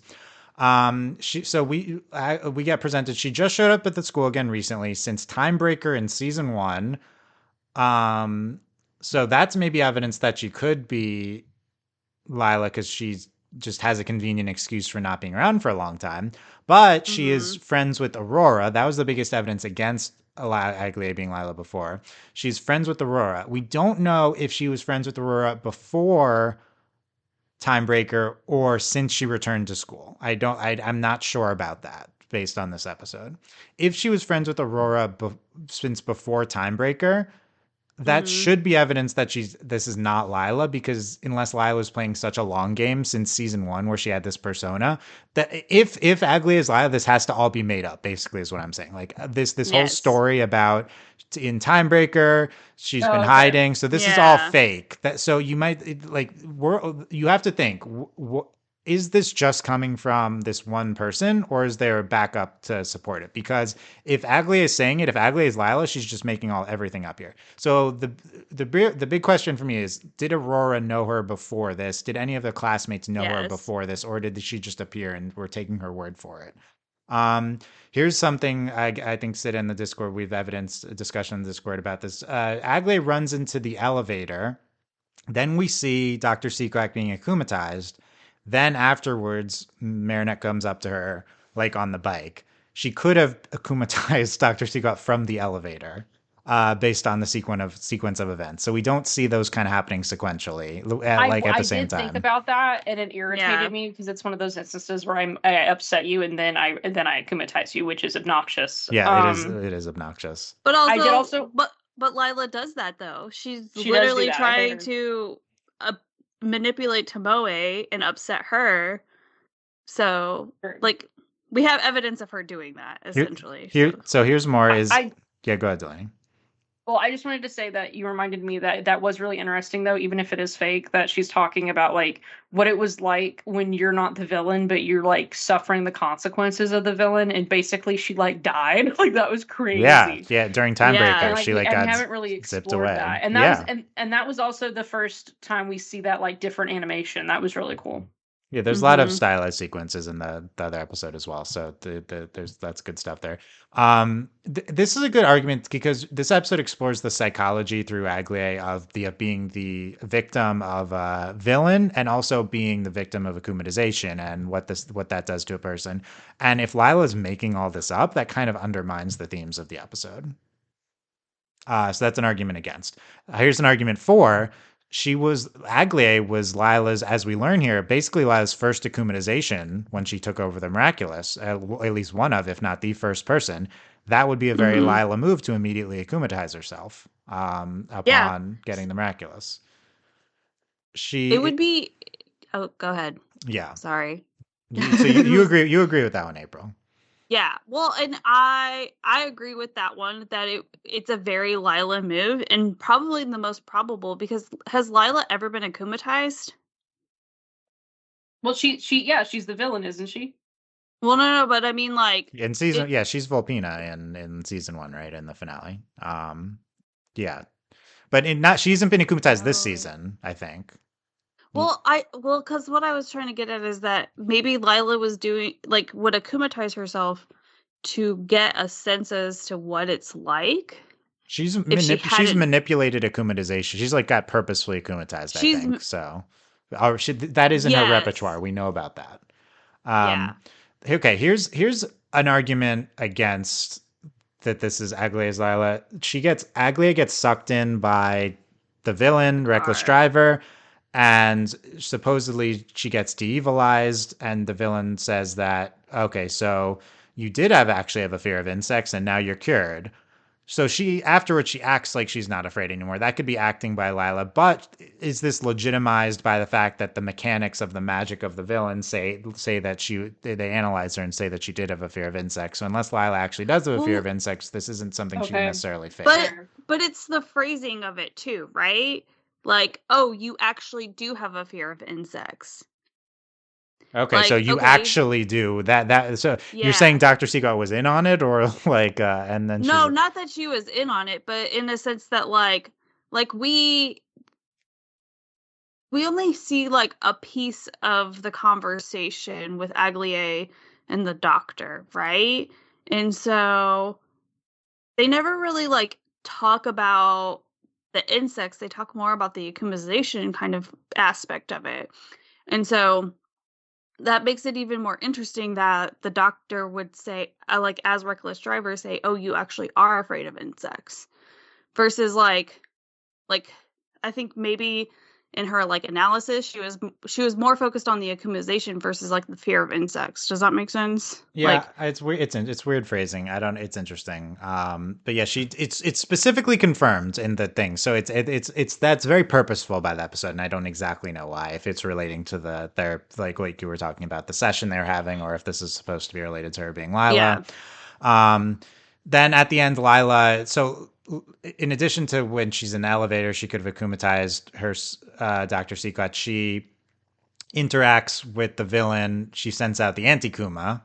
She sends out 2 anti-Kumas. At this point, that is after she sees Ladybug outside the clinic, and she like leaves potentially. So she did in terms of like could Batman and Bruce Wayne be in the same room at the same time? There's this episode does not contradict this theory based on the sequence of events. That's the most important thing. So I think it's still possible. Well, and also we have to understand too that like remember in season 2, Gabriel akumatized himself. So yes, like that. I think that's so. It's important to make note of that. And this episode could have specifically been showing us that actually we didn't see an episode for it, but that Lila akumatized herself. Here's when it happened. Like that could be the purpose of this. Yeah. Yes, because, and I'm curious also if like if Aglae is Lila confirmed, or how that plays out. Will then Marinette recall how at one point Gabriel akumatized himself? Because remember that was like the biggest argument for Gabriel not being Hawkmoth to Marinette and to Ladybug and Cat Noir is because they're like suspecting her at some point. Yeah. Yeah. Well, yeah. So I'm curious if that like goes into effect because, but also Marinette would know that, but Cat Noir wouldn't. So Marinette would know, oh, you can akumatize yourself if you are Hawkmoth or Chrysalis or whoever. But Cat Noir would not know that information because he doesn't know that Hawkmoth was actually Gabriel. Right. So Delaney, you've heard the evidence. What's your ruling? Is Aglae Lila? No. What's your biggest reason why? I just don't like it. Okay. I mean, I understand. Like, my main thing is because we see her and because I watched them back to back. It's because in the next episode she appears she's as Cerise. Oh, because she's Cerise. Yeah, so she would have to be changing costumes a lot. Yeah. Yes. But she does that. Also, she is so nuts. I don't think she could manage it. I think that's a better point, that she seems kind of unstable, and Aglae is a very stable persona that she would have to be maintaining. It's true. I think it's too much, especially after like sure she could be lying, but like after everything, and like they work really hard to like be like, no, we like Aglae, we've known her this whole time, and honestly, I mean, it does make her compelling in that like she was akumatized, she's been so deeply affected by like because that's something the show hasn't always explored, is like this is deeply traumatic and has been going on for like ever, and it sucks. And they kind of explore it in the one episode whenever Alia's doing like interviews with past victims. Victims. You're trying to go outside and the Akuma alarm goes off and you're like, that's like the 5th time this week. Like, oh my God, like your life sucks. And so I think, it would irritate me. Yeah. I think that's fair. April, is Aglae Lila? If she's not actually Lila, then I need to know what her significance is, because they are more or less like shoving this character down our throats, and I need to know why. Like, why are we focusing so much on this one character who we haven't seen for 5 seasons? And you gave us a quote unquote reason, but like also Lila hasn't been at school because she was in India, or you know what I mean, like for some like nonsense reason. So like, if she's not Lila, then who is she? Yeah. If that makes sense. So I think before this episode, the show wants you to suspect Aglae is Lila. Like, I think at the season 5 finale, it sets up that Lila is someone. Aglae is the most prominent person, and we get some hints. I think this episode is supposed to be a mislead that Aglae is not Lila. I was gonna say it's almost like the reverse of when Gabriel akumatized himself, right?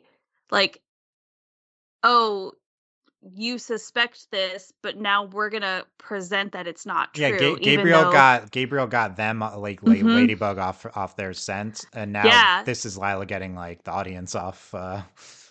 Yeah, exactly. It's very like breaking the fourth wall. Yeah. I think that I agree with Delaney. I don't think Aglae should be Lila after this episode because I think it undermines really good themes that they are presenting with the trauma impacted by the mechanics of the show. I don't think that they should do this. However, I have to believe that Aglae is Lila until we get another major contender. I agree that Diane is not particularly likely. So I just don't know who else Lila could be. Like, unless the mislead is that she's no one, that could be a reveal at the end. But I think that's kind of unsatisfying. So I guess it just has to be Aglae still. And this episode as a whole, like Thomas psychological manipulation of the audience. I feel like it, like, if it's gonna be anything, it's gonna be the manipulation of us. Like, because they're like, oh, we're introducing this character, let's throw them off the scent. Yeah. Like, because it seems obvious at first because she's just like this. Oh, suddenly she's here. Oh, she must be Lila. Yeah. And then it's like, you have to do the Steven Universe, Rose's Pink Diamond, and go in a different direction for a few seasons until you go back to it. That's the way shows present twists. Is you try to it's immediately an option. Then you try to throw the audience off the scent. Then you reveal it. That's this classic modern twist structure. That could be what they're doing here with Aglae for sure. I kind of just don't think there's another real option, which is kind of weird because it feels like such a reach when you watch this and you watch Wreckless Driver. It's like, oh, there's no way she could be Lila, but once you break it down, it's like such a reach. Yeah. It feels like such a reach, but like also, I like, you got to give me why. Like, if not her, then why is she here? I don't know. Yeah. No. I think it's still her. I don't know if the audience is in on this. Like, we have to have Ladybug muted everywhere for spoilers. Does the fandom think Aglae is Lila? Because people could be really surprised if it's revealed in the finale. I see a lot. I have seen a lot of talk about it in like on Twitter and stuff like that. Right. Okay. So like, this isn't like I've seen this idea before, and it's one of those things where like you see the idea and you're like, and then like you start to notice the idea, like, and the evidence that like supports it. So just the fact that she like is in the elevator unseen and then the akumatization happens and then she reappears. It's just like such a classic classic Ladybug way to disguise that this person is actually doing stuff. I think this is all kind of silly by the show, spending a lot of energy on Lila being Aglae when we could spend more energy on the stuff that happens in the other episode, because that's all so much more important. Yes, but also, but again, it's one of those things where like, okay, but if you're gonna spend so much like time on this character, on this particular thing, like, and if she's not Lila, I need to know. It's really weird. Yeah, it's really weird. Like, April, I would argue this episode legitimizes Aglae's character independent of Lila because she is an important vehicle through exploring themes of therapy, trauma, etc. I don't know why it needs to be her, but I think that this episode does something with Aglae. Like, so I think that's part of the mislead to me, is the fact that it's like, oh, we actually did something with this character. She doesn't have to be Lila because she is her own person with a backstory, you know. So I think that's what the audience will think watching this. Yeah, but then I don't know. Part of me then wants to be like, okay, but have you ever talked to someone who has like DID? Like, I mean, Lila needs to be in therapy more than anyone, so. That is correct. So maybe this is a good thing, even if Lila's too deep undercover. She got forced into therapy by playing this persona. Yes, she's dang it. Okay, spoiled again. Spoiled. Honestly, we got her, boys. She's in therapy. Okay, speaking of therapy, let's end on therapy presentation, autism presentation, etc. Delaney, you mentioned Max before. What did you think of how this was presented with Max? I mean, it's like, so like, it's almost like a non-issue because, I mean, they just say it and it's very like, it's normal. It's fine. It's cool. And he's like the nerd, whatever. He's the nerdy kid. Okay, sure, whatever. And his robot, which it is really funny that we see Markov like just being around, like he's not doing all the anything. time. He's Markov contributes, like zipping around to the discourse. He did talk. He does. It's great. It's fine. So I haven't been officially diagnosed, but I'm pretty sure I'm autistic. It's fine. It's chill. Do you feel like the episode did a good job of talking about it? I think so. I mean, granted, it's hard to say like it talked about it. They just kind of like explained it. But they normalize it. They do. And like, they did, and they, I like that they said autism spectrum. Mm-hmm. Yes. And then Adrian says autism spectrum. What's that? What's that? Best, I will say, because that was so stupid. It's like the best. That's it's perfect because Adrian doesn't know anything, and so it's great. Sweet fake child. So like I think a monster. I think if you're gonna do this, like it's great. Yeah, just go for it. I think I would. I already knew this happened, so I just like don't care. Unfortunately, I do like it in the broader context of them talking about therapy and like normalizing all of it. Yeah. Let me recap what the episode says, just so I can comment on it after. Max says he sees a psychiatrist because he's on the autism spectrum. Autism spectrum, what's that? It means I see things in a different way than you do. Markov says neuroatypical brains provide a different insight into the world. Max says the problem is that our environment is designed for neurotypical people. In my case, lateness can be distressing, as well as misplaced things in unfamiliar places. That's why I see Dr. Sequatch. She helps me overcome my difficulties. Here's the thing. Also, big mood. All of those things. Yes. Yeah.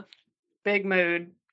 I think this is if you are online a lot, you hear language like neurotypical, neuroatypical, framing in terms of the environment. Mm-hmm. I think this is not something that television shows talk about in this manner. I think this is pretty radical. This is pretty radical of Ladybug. And that's what I was referring to in the beginning. It's like Ladybug is like suddenly the wokest show, not to use that phrase, but it's like suddenly like the most progressive show. And it really it's progressive in the way that it normalizes things that should already be normalized. This should be how we talk about autism. However, for context, the show doesn't preach it. Like the show just like, here we go. It states facts and that's it. Like, and also Max isn't like just this token autistic character. Like Max, he's a legitimate character in his own first season. Character. Yeah, we love Max. He's great. And then so I think they do it, which honestly, that does give credence to like, why do we know every freaking classmate? This is why. Well, we kind of are giving everyone an episode now, which is kind of annoying. Yeah. But for context, a lot of shows present autism, the way that society talks about autism is it's like, oh, we're gonna find the cure for autism, right? That's how people talk about it. And it's like, that's just saying it's something you need a cure for, whereas the way that I think that Ladybug is presenting it, and many of us in progressive communities see it, is it's not something to be cured. It's just the way someone is that's different than neurotypical people, which that's kind of that's kind of what that phrase means. So Ladybug not talking about it in terms of it being a deficit and something that's wrong with you, that's very good. And the way they frame it in that regard is, I think, the most important aspect of this. And I like that they played it into the therapy thing too, right? Like, this is how you like manage this and how you overcome that. Like, not like this, like, again, it emphasizes that I'm not being cured. I'm helping overcome what challenges I face. Yeah. And I like that they they put it like, again, it's the normalization of it, right? So like, oh, well, I also go see Dr. Biswat for like family issues, or I go to talk to her about normalizing it with other people and other issues that they have. Yeah, like for it's sure. just, it's not like it sounds bad to be like they're not making it seem special, but like because it should just be a normal thing. Does that make sense? Yeah, I don't want it to sound mean. Yeah. No, that's good. I have some commentary by Sarah on how disability is presented here, and it's kind of what we've been talking about. But Sarah's about the presentation of autism. Sarah says, mostly it's good they aren't presenting autism as a deficit, especially in a time and age where autism is stigmatized by people in power, and using the social model of disability where the environment is the issue rather than the person. Some people in the disability justice world have gripes with the social model because it can gloss over real issues that a person has independent of their environment. But overall, I think it's a pretty progressive representation. Although they present the environment as the problem, but the solution is Max has to go to therapy to overcome his struggles rather than advocating for more inclusivity and accessibility. So now it's me talking again. So yeah, I think this is a good point by Sarah that like the show says, Max says like things are not the things in the world are not in a way that my brain works. Yes. That's really good. However, the next step, as Sarah says, should have been, well, we should advocate for our school to accommodate you better. Not not necessarily, oh, I just go to therapy to deal with things in the environment, but let's make the environment better for not just neurotypical people, but for all people.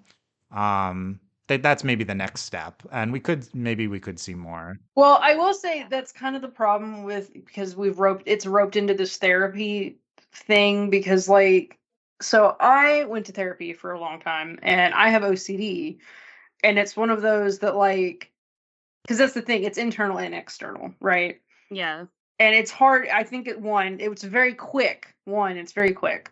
And then it's also like, yeah, there's things I can do that like I can't help that I have OCD, and like how, like, because that's the thing, I can't help what somebody else is going to do. I can only control my own actions, and I can't necessarily stop my brain from doing something, but the only thing I can influence is my reaction. Yeah. And so like that's the kind of thing, and it's kind of and that's kind of like, unfortunately, that's kind of what they're getting at with Max. And of course, we're also talking about autism as a spectrum, and then like, Max can go to therapy and like do these things, and then there are people on the autism spectrum who cannot. And so it's one of those like kind of like, it's difficult. For Max, it's a good step, and it also, like, he can go to therapy, and we can also try to like make things easier for him. Yes. So it's not all just on him to fix everything. Right. But yeah, it's one of those things. I think that it's just, unfortunately, like how they framed the episode, there wasn't really anything like there wasn't room for it. That's the concept. Yeah. How the therapy part is still pretty. It's still radical on its own, but it's more like it's just one. This should just be one part of a larger story that the show eventually tells. Well, and of course, I mean, there's other stuff we can get into too. Like, I mean, I don't really know. We this show hasn't necessarily touched on mental illness a lot, and then of course, more physical disabilities. The show does really strange things. Yeah, I think it was trying to talk about mental illness a little bit. It could have been more explicit with it here, because it was more like, here's some issues I have at home, and it's like it felt like it was skirting around it a little bit, maybe. It was like, I think there was skirting around it for sure. Yeah, there's some interesting, and in one of those things, it's like, we celebrate what we can, and then we want more, and I think, and Ladybug, we're 100 years of Ladybug. Let's have time to do all of this. Yeah, and but yeah, I do think it's one of those things where like they're like, we want to do this.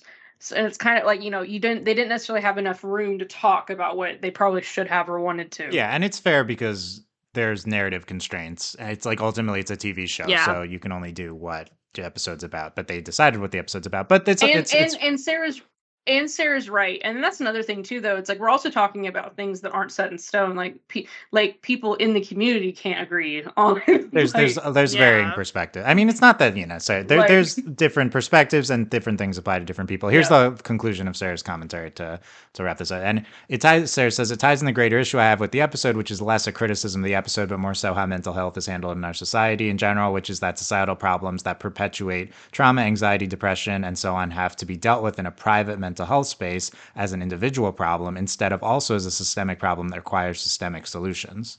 I'm not sure what the systemic solutions are to Akuma-induced trauma, but it highlights how these larger problems become individualized. I did like that Aglae had friends supporting her as a baseline community care, big piece that's often neglected, and it makes a little less of an individual thing. Is very sweet to watch. So that I think the systemic issue is that we have to defeat Lila. I think that's that's the problem. Well, I mean, it's an interesting point. Like, why don't we see? Why is this the first episode in 5.5 seasons that's dealt with the mental health effects of constant akumatizations? Right. Like, I think that this is a way the show can evolve. Like, it seems silly, but if this was like real life, if Ladybug's real life, then this would akumatization therapists would be a huge thing. Like, this is like. Also, when she was scared of Ladybug, and it's like this is the first time, and I'm like, I would also not be scared of Ladybug, but like, I mean, the trauma of like living in Paris, and like we've flooded Paris twice. I'd be like, I'm tired of drowning, guys. Like, how many times? I love the magic, and they kind of get into it a little bit. The therapist is like, yeah, I mean, well, Ladybug fixed it, and it's like, okay, yeah, but like.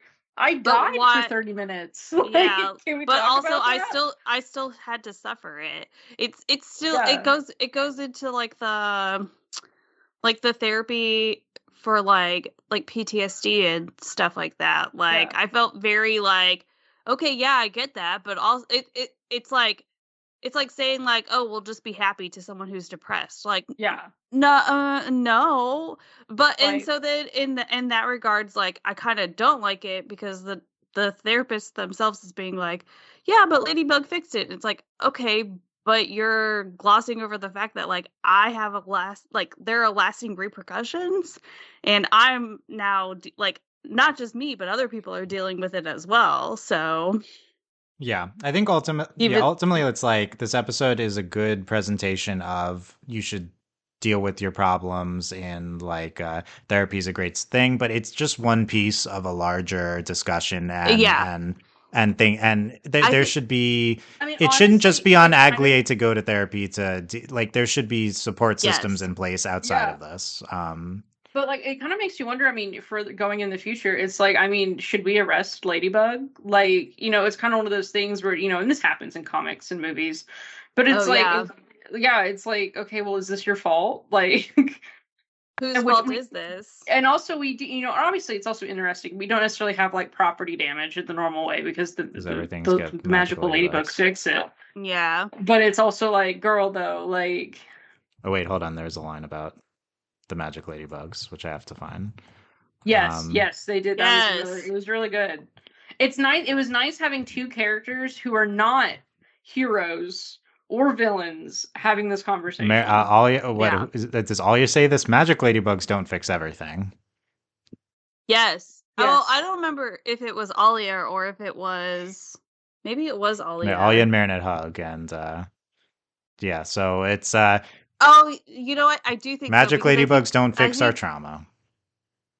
I think Alia says it because Marinette was out there trying to like defend like Ladybug in terms of Aglae's fear, and it's like because the Marinette said the same thing that the therapist did, was like, well, Ladybug fixes everything, and it's like, okay, she fixes the surface level of things but not like the internal of things. I think this episode does do a good job at touching on the surface level of it, but again, you're right, Dylan, that like it's such a bigger thing.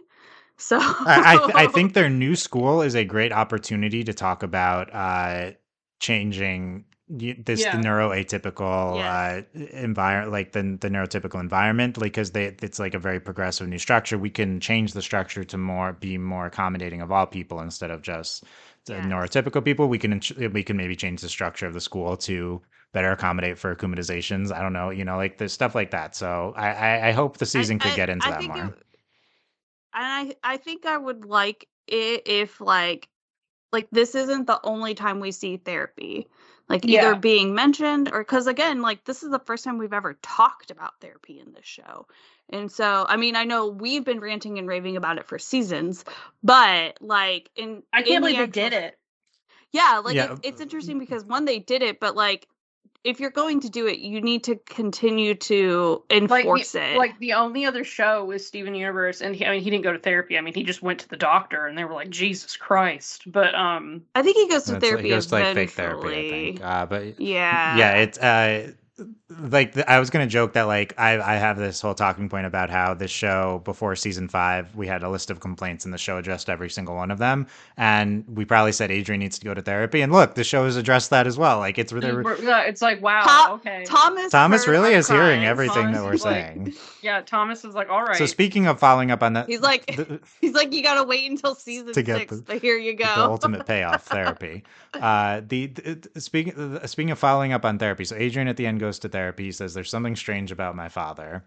Yes. So hopefully we follow up on this and we see Adrian talking to Dr. Sequat or saying he's going to go to the session, or so there's ways they could follow up on it more. But yeah, what do we think of Adrian in therapy for his issues? Because I think like, yes, Adrian is Natalie. I mean, I know why Natalie didn't recommend it, is because she needs therapy. All right, this is generational. Is what we're doing. Yeah, found family generational trauma. That's what Natalie. Yes. You could say that maybe it's kind of icky that the show presents it as the end, as Adrian going to therapy is the next stepping stone of like him learning, like he's suspicious of the truth of Ladybug hiding from him. But really, there's issue like outside of the fact that he's being hidden, the truth is being hidden from him. There's genuine trauma he needs to work through. Like so, like his mom was missing. Yeah. Like his mom was missing, and she was actually in a coffin in the basement in a dead wife garden, and she was actually dead. No, he's gonna need more therapy after. Once he learns that his dead mom, the dead wife of his father, was beneath his feet the entire time, he's one might need therapy for that. Because how would he find, like, it's one of those things where like it's not just going to be him finding out that his dad was Hawkmoth. It's finding out that his dad was Hawkmoth. His dad was keeping his mom in the basement, and that was his motivation for trying to get the Miraculouses, and that's why he terrorized Paris. And like, it's going to be so much more than just finding out that his dad was Hawkmoth. Mm-hmm. Like, there's so many layers, and it's going to be so messy. Hopefully this is just the start of Adrian. Hopefully he talks through all of his issues with Dr. Sequat, and he can get the help eventually he'll need to talk to, like we said, when he learns he's a fake person, probably need to talk about that. Learns that his girlfriend is Ladybug and has been hiding this from him. Probably needs to talk. Probably needs to talk about all that. The doctor's gonna come out and she's gonna be like, "Oh God," and she's gonna have to fit like 80 people in her office. And then we see the doctor going to therapy. Yeah, like the therapist going to therapy. Like, I have the most traumatic patient of all time. She sees them and then she's like, "I'm closed. I'm done.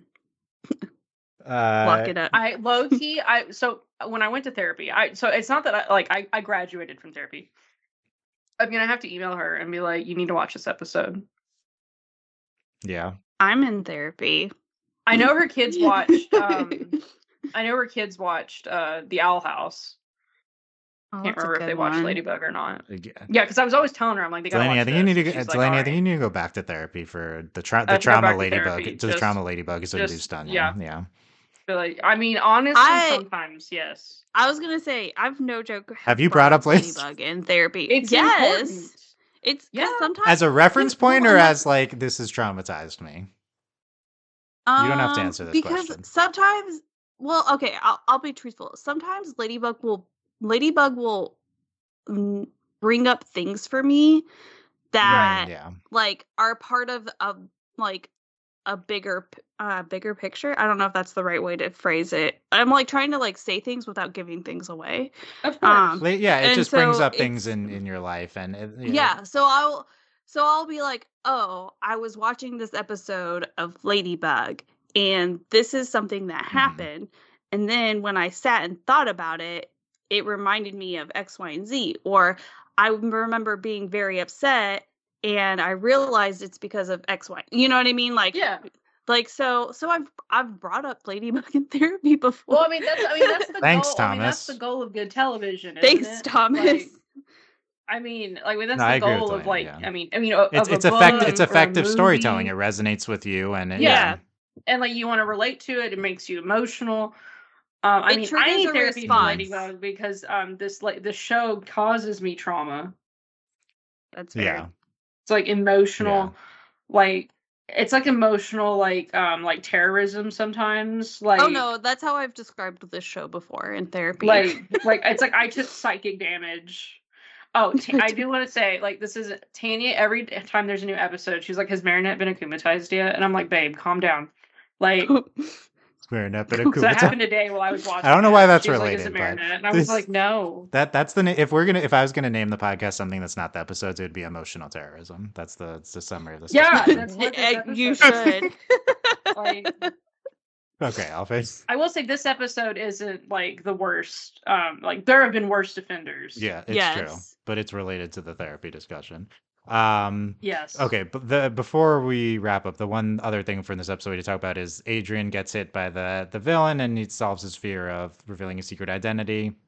And Ladybug gets to stop him. Oh yeah, she puts the sandwich. Ladybug gets to sandwich. so at first Ladybug gets to stop him from saying, and then at the end she has to take out the sandwich in order to throw it up for the Miraculous Ladybug, which is such a funny way of framing that. And so he's about to say, he's like, "I'm a," and he says, "I'm a," and then she shushes him. Like, yeah.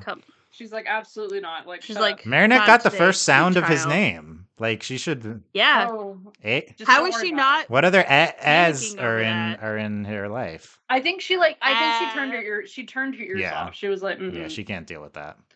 She's like, we're not dealing with this right now. Not like, today. I'm Alia. That's yeah. That makes sense. Yeah, it makes sense. I gotta think about this. What other? Well, it's not just a like all. Well, it's also like what are the French? Alex. What are the French? I'm Alex. Alex. Yeah, Alex would fit. Alex. Aglae. Aglae. Yeah, that would fit too.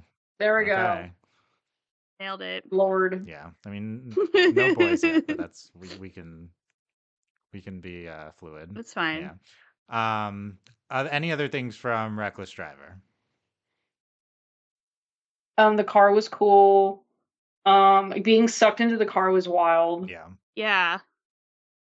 I did like that you got ejected and they had to save them, but then JK they had parachutes. Like that was great. I love that they had the parachutes. Yeah, both of these villains were pretty harmless. Like the yes. Yeah. Well, and the best part is that like with the therapist, she thought ahead and was like, I know I'm going to be ejecting these people from my car. I'll give them parachutes. Like, she was very considerate of that, and she was arguing with Lila too when she was getting akumatized. So she was, and then afterwards she was like, no, I don't want to do that. Yeah. Yeah. What should the screenshot for the podcast be? Should it be Kagami in Transformed going off on her mom? Should it be Marinette with the math on the screen? Yes. Ooh, this is hard. Or should it be we can't do Chrysalis because it's spoilers. Or should it be Kagami and Felix with the rings at the end? I really like Felix and Kagami, but then Marinette and the math is just so Marinette and the math is I think is gonna be my vote. But I really like Chrysalis's design, and I'm so glad we finally got to see it. Yeah, any other thoughts on I think she's a good design. She's the cane in reference to Hawkmoth, I guess. In a lot of the outfit is like similar, but also like elevated. Yes. Like, it really does look like she's like a George Washington wig on. Yes. Even better. Maybe that's what her real hair. Maybe it's just this like. image, but like I think maybe it goes down further. I don't know. I know the show would never do this, but because we always talk about how Lila has like multiple like identities and things like that, but like every time she transforms, she has a different design. The show would never do it, but that would be fun if they did. to match her different whatever personality she's cool, taking yeah. on that That'd day. That would be cool. I agree. Yeah. Okay. Delaney, what are your final thoughts here? These were both really good episodes. Yeah, right now Yaksi Gozen's like the best episode of this season and probably up there with like best episodes of Ladybug. I did really enjoy I'm gonna say that Wreckless Driver is like a sleeper hit. Like it's a sleeper pretty hit. good. Ooh. Yeah. So I like both these episodes. Love Ladybug, despite the trauma it inflicts on me regularly. That you might need to go back to therapy for. Possibly. We'll see. April, final thoughts on these episodes? I think they're both good episodes. Yaksi Gozen is very highly ranked for me. As messy as it is and as overwhelming as it was, it's a good episode. So, and then of course, like Wreckless Driver is just good in the fact that it's like normalizing things that should already be normalized, or providing a level of normalization for things that should just be normal or be treated as normal. So, yeah, that's all I got. Nice. Yeah, a lot of good stuff here. I think probably Mr. Gress still my favorite of the season. I don't know, but I need to. Oh, it's such a good. I need episode. to process. I wonder because we had more Gabriel speaking or more Hawkmoth. Oh yeah. And so I was like, I think I wrote somewhere in my notes, I was like, did they just have Keith like record all of this stuff when he was recording season 5? They bring him back. Or like have they been bring Keith, pay him more, bring him back. Yeah. Like also important. I mean, he talked again this episode. Lee. Oh yeah, like a whole conversation. Yeah. I got Zhongli and Genshin, and so he's in my party, and then it's your Genshin they just say stuff, so I'm like wandering around, and I'm like, shut up, Hawkmoth, like just like it's wild. Stop it. I love it. Like I'm like, shut up. Okay, let us know what you thought about these 2 episodes, all our theories, if you can comment in a non-spoiler way, please. I don't know exactly how long this is because we took breaks, so I need to chop it down, but this is pretty long. So a lot of good stuff here. Next is the Tokyo special. Oh yeah, quickly. My top 5 predicted locations that they will go to in the Tokyo special. Since April and I have been to Japan somewhere recently, so we can comment more. But number 1, obviously the Tokyo Tower. They have to. Yes. They showed the Tokyo Tower this episode, so like we're going to the Tokyo Tower. Okay, I forget my exact order. Number 2, let's say the Shibuya Crossing. I think that's an iconic image of Japan. They have to go. Yeah. Can I say something as someone who's never been to Japan? So maybe it's related to Shibuya Crossing. I don't know, but I think it'd be really like I expect like some sort of fight on high speed rail. We can be on the train. Okay, this is a good one. They need to show the bullet train because the show loves trains. Like that wasn't on my list, but that's a good one. Okay. As a train connoisseur, I'm like bullet trains. I'm blanking on the name of one of them. So I'll say they have to go to Harajuku. Oh, April, that was my number 5 because Harajuku is like the teen girl it's like place. The fashion, that was my sleeper because it's not an obvious one, but I think they would the main street in Harajuku. Okay, also Mount Fuji. I think we have to go see Mount Fuji. Yeah, even though it's not close, it's fine. We can see what so I've played Yakuza, so we could be on Kamurocho and see like the street you always see in Yakuza. I mean there's plenty, and then and then this Tokyo Skytree is the other like tower that we can see. So I think we have to see the Skytree as well. I feel like we'll see the palace too. Okay, like the Emperor's Palace, yeah. Yeah. I expect some cute cartoon mascot nonsense as well. Okay. And they have to, and and probably they have to go to Akihabara because this show is a weeb show, so they probably have to go to Akihabara. Yeah, you're right. Yeah. Will they go to a maid cafe? Oh gosh, we'll find out. So it's gonna be in 2D. It's gonna be a different style. Kagami's gonna be there. Yes. So this could be fun. I believe the English dub is not out yet, so at least we'll get the premiere of the English dub. So Oh yeah, and I will say, podcast not necessarily immediately, just because it's Thanksgiving weekend, so we out at some point after. So we will see, but we're excited. Oh, and my wife is really excited. My wife is really excited about this, so I'm probably going to watch it with her. She likes that it's going to be in 2D. She thinks it's really neat. Tanya's first full Ladybug episode is the Tokyo special. I mean, that's not true, but sure. Well, what full episodes? Okay, we've gotten this update at some point. She's seen some. It's the whole thing. Okay. But yeah, we'll get the Tanya takes. Okay, that's it for this marathon podcast. Let me pull up our closing here. If you enjoyed this, consider supporting us on Patreon. Patreon.com/overlyanimated. We'd appreciate the support. Thank you to all our current patrons, especially our patron of the podcast, Kent. And thanks as always to our patron executive producers, Steve, Michael, and Phoenician.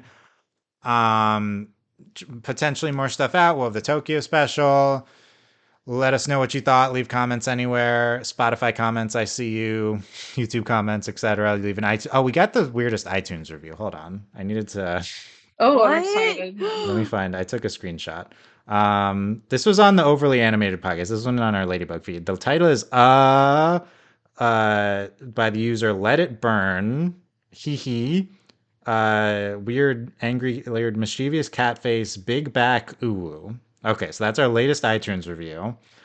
Excellent. Okay. 4 stars, which I don't like. You should give us 5 stars, because you.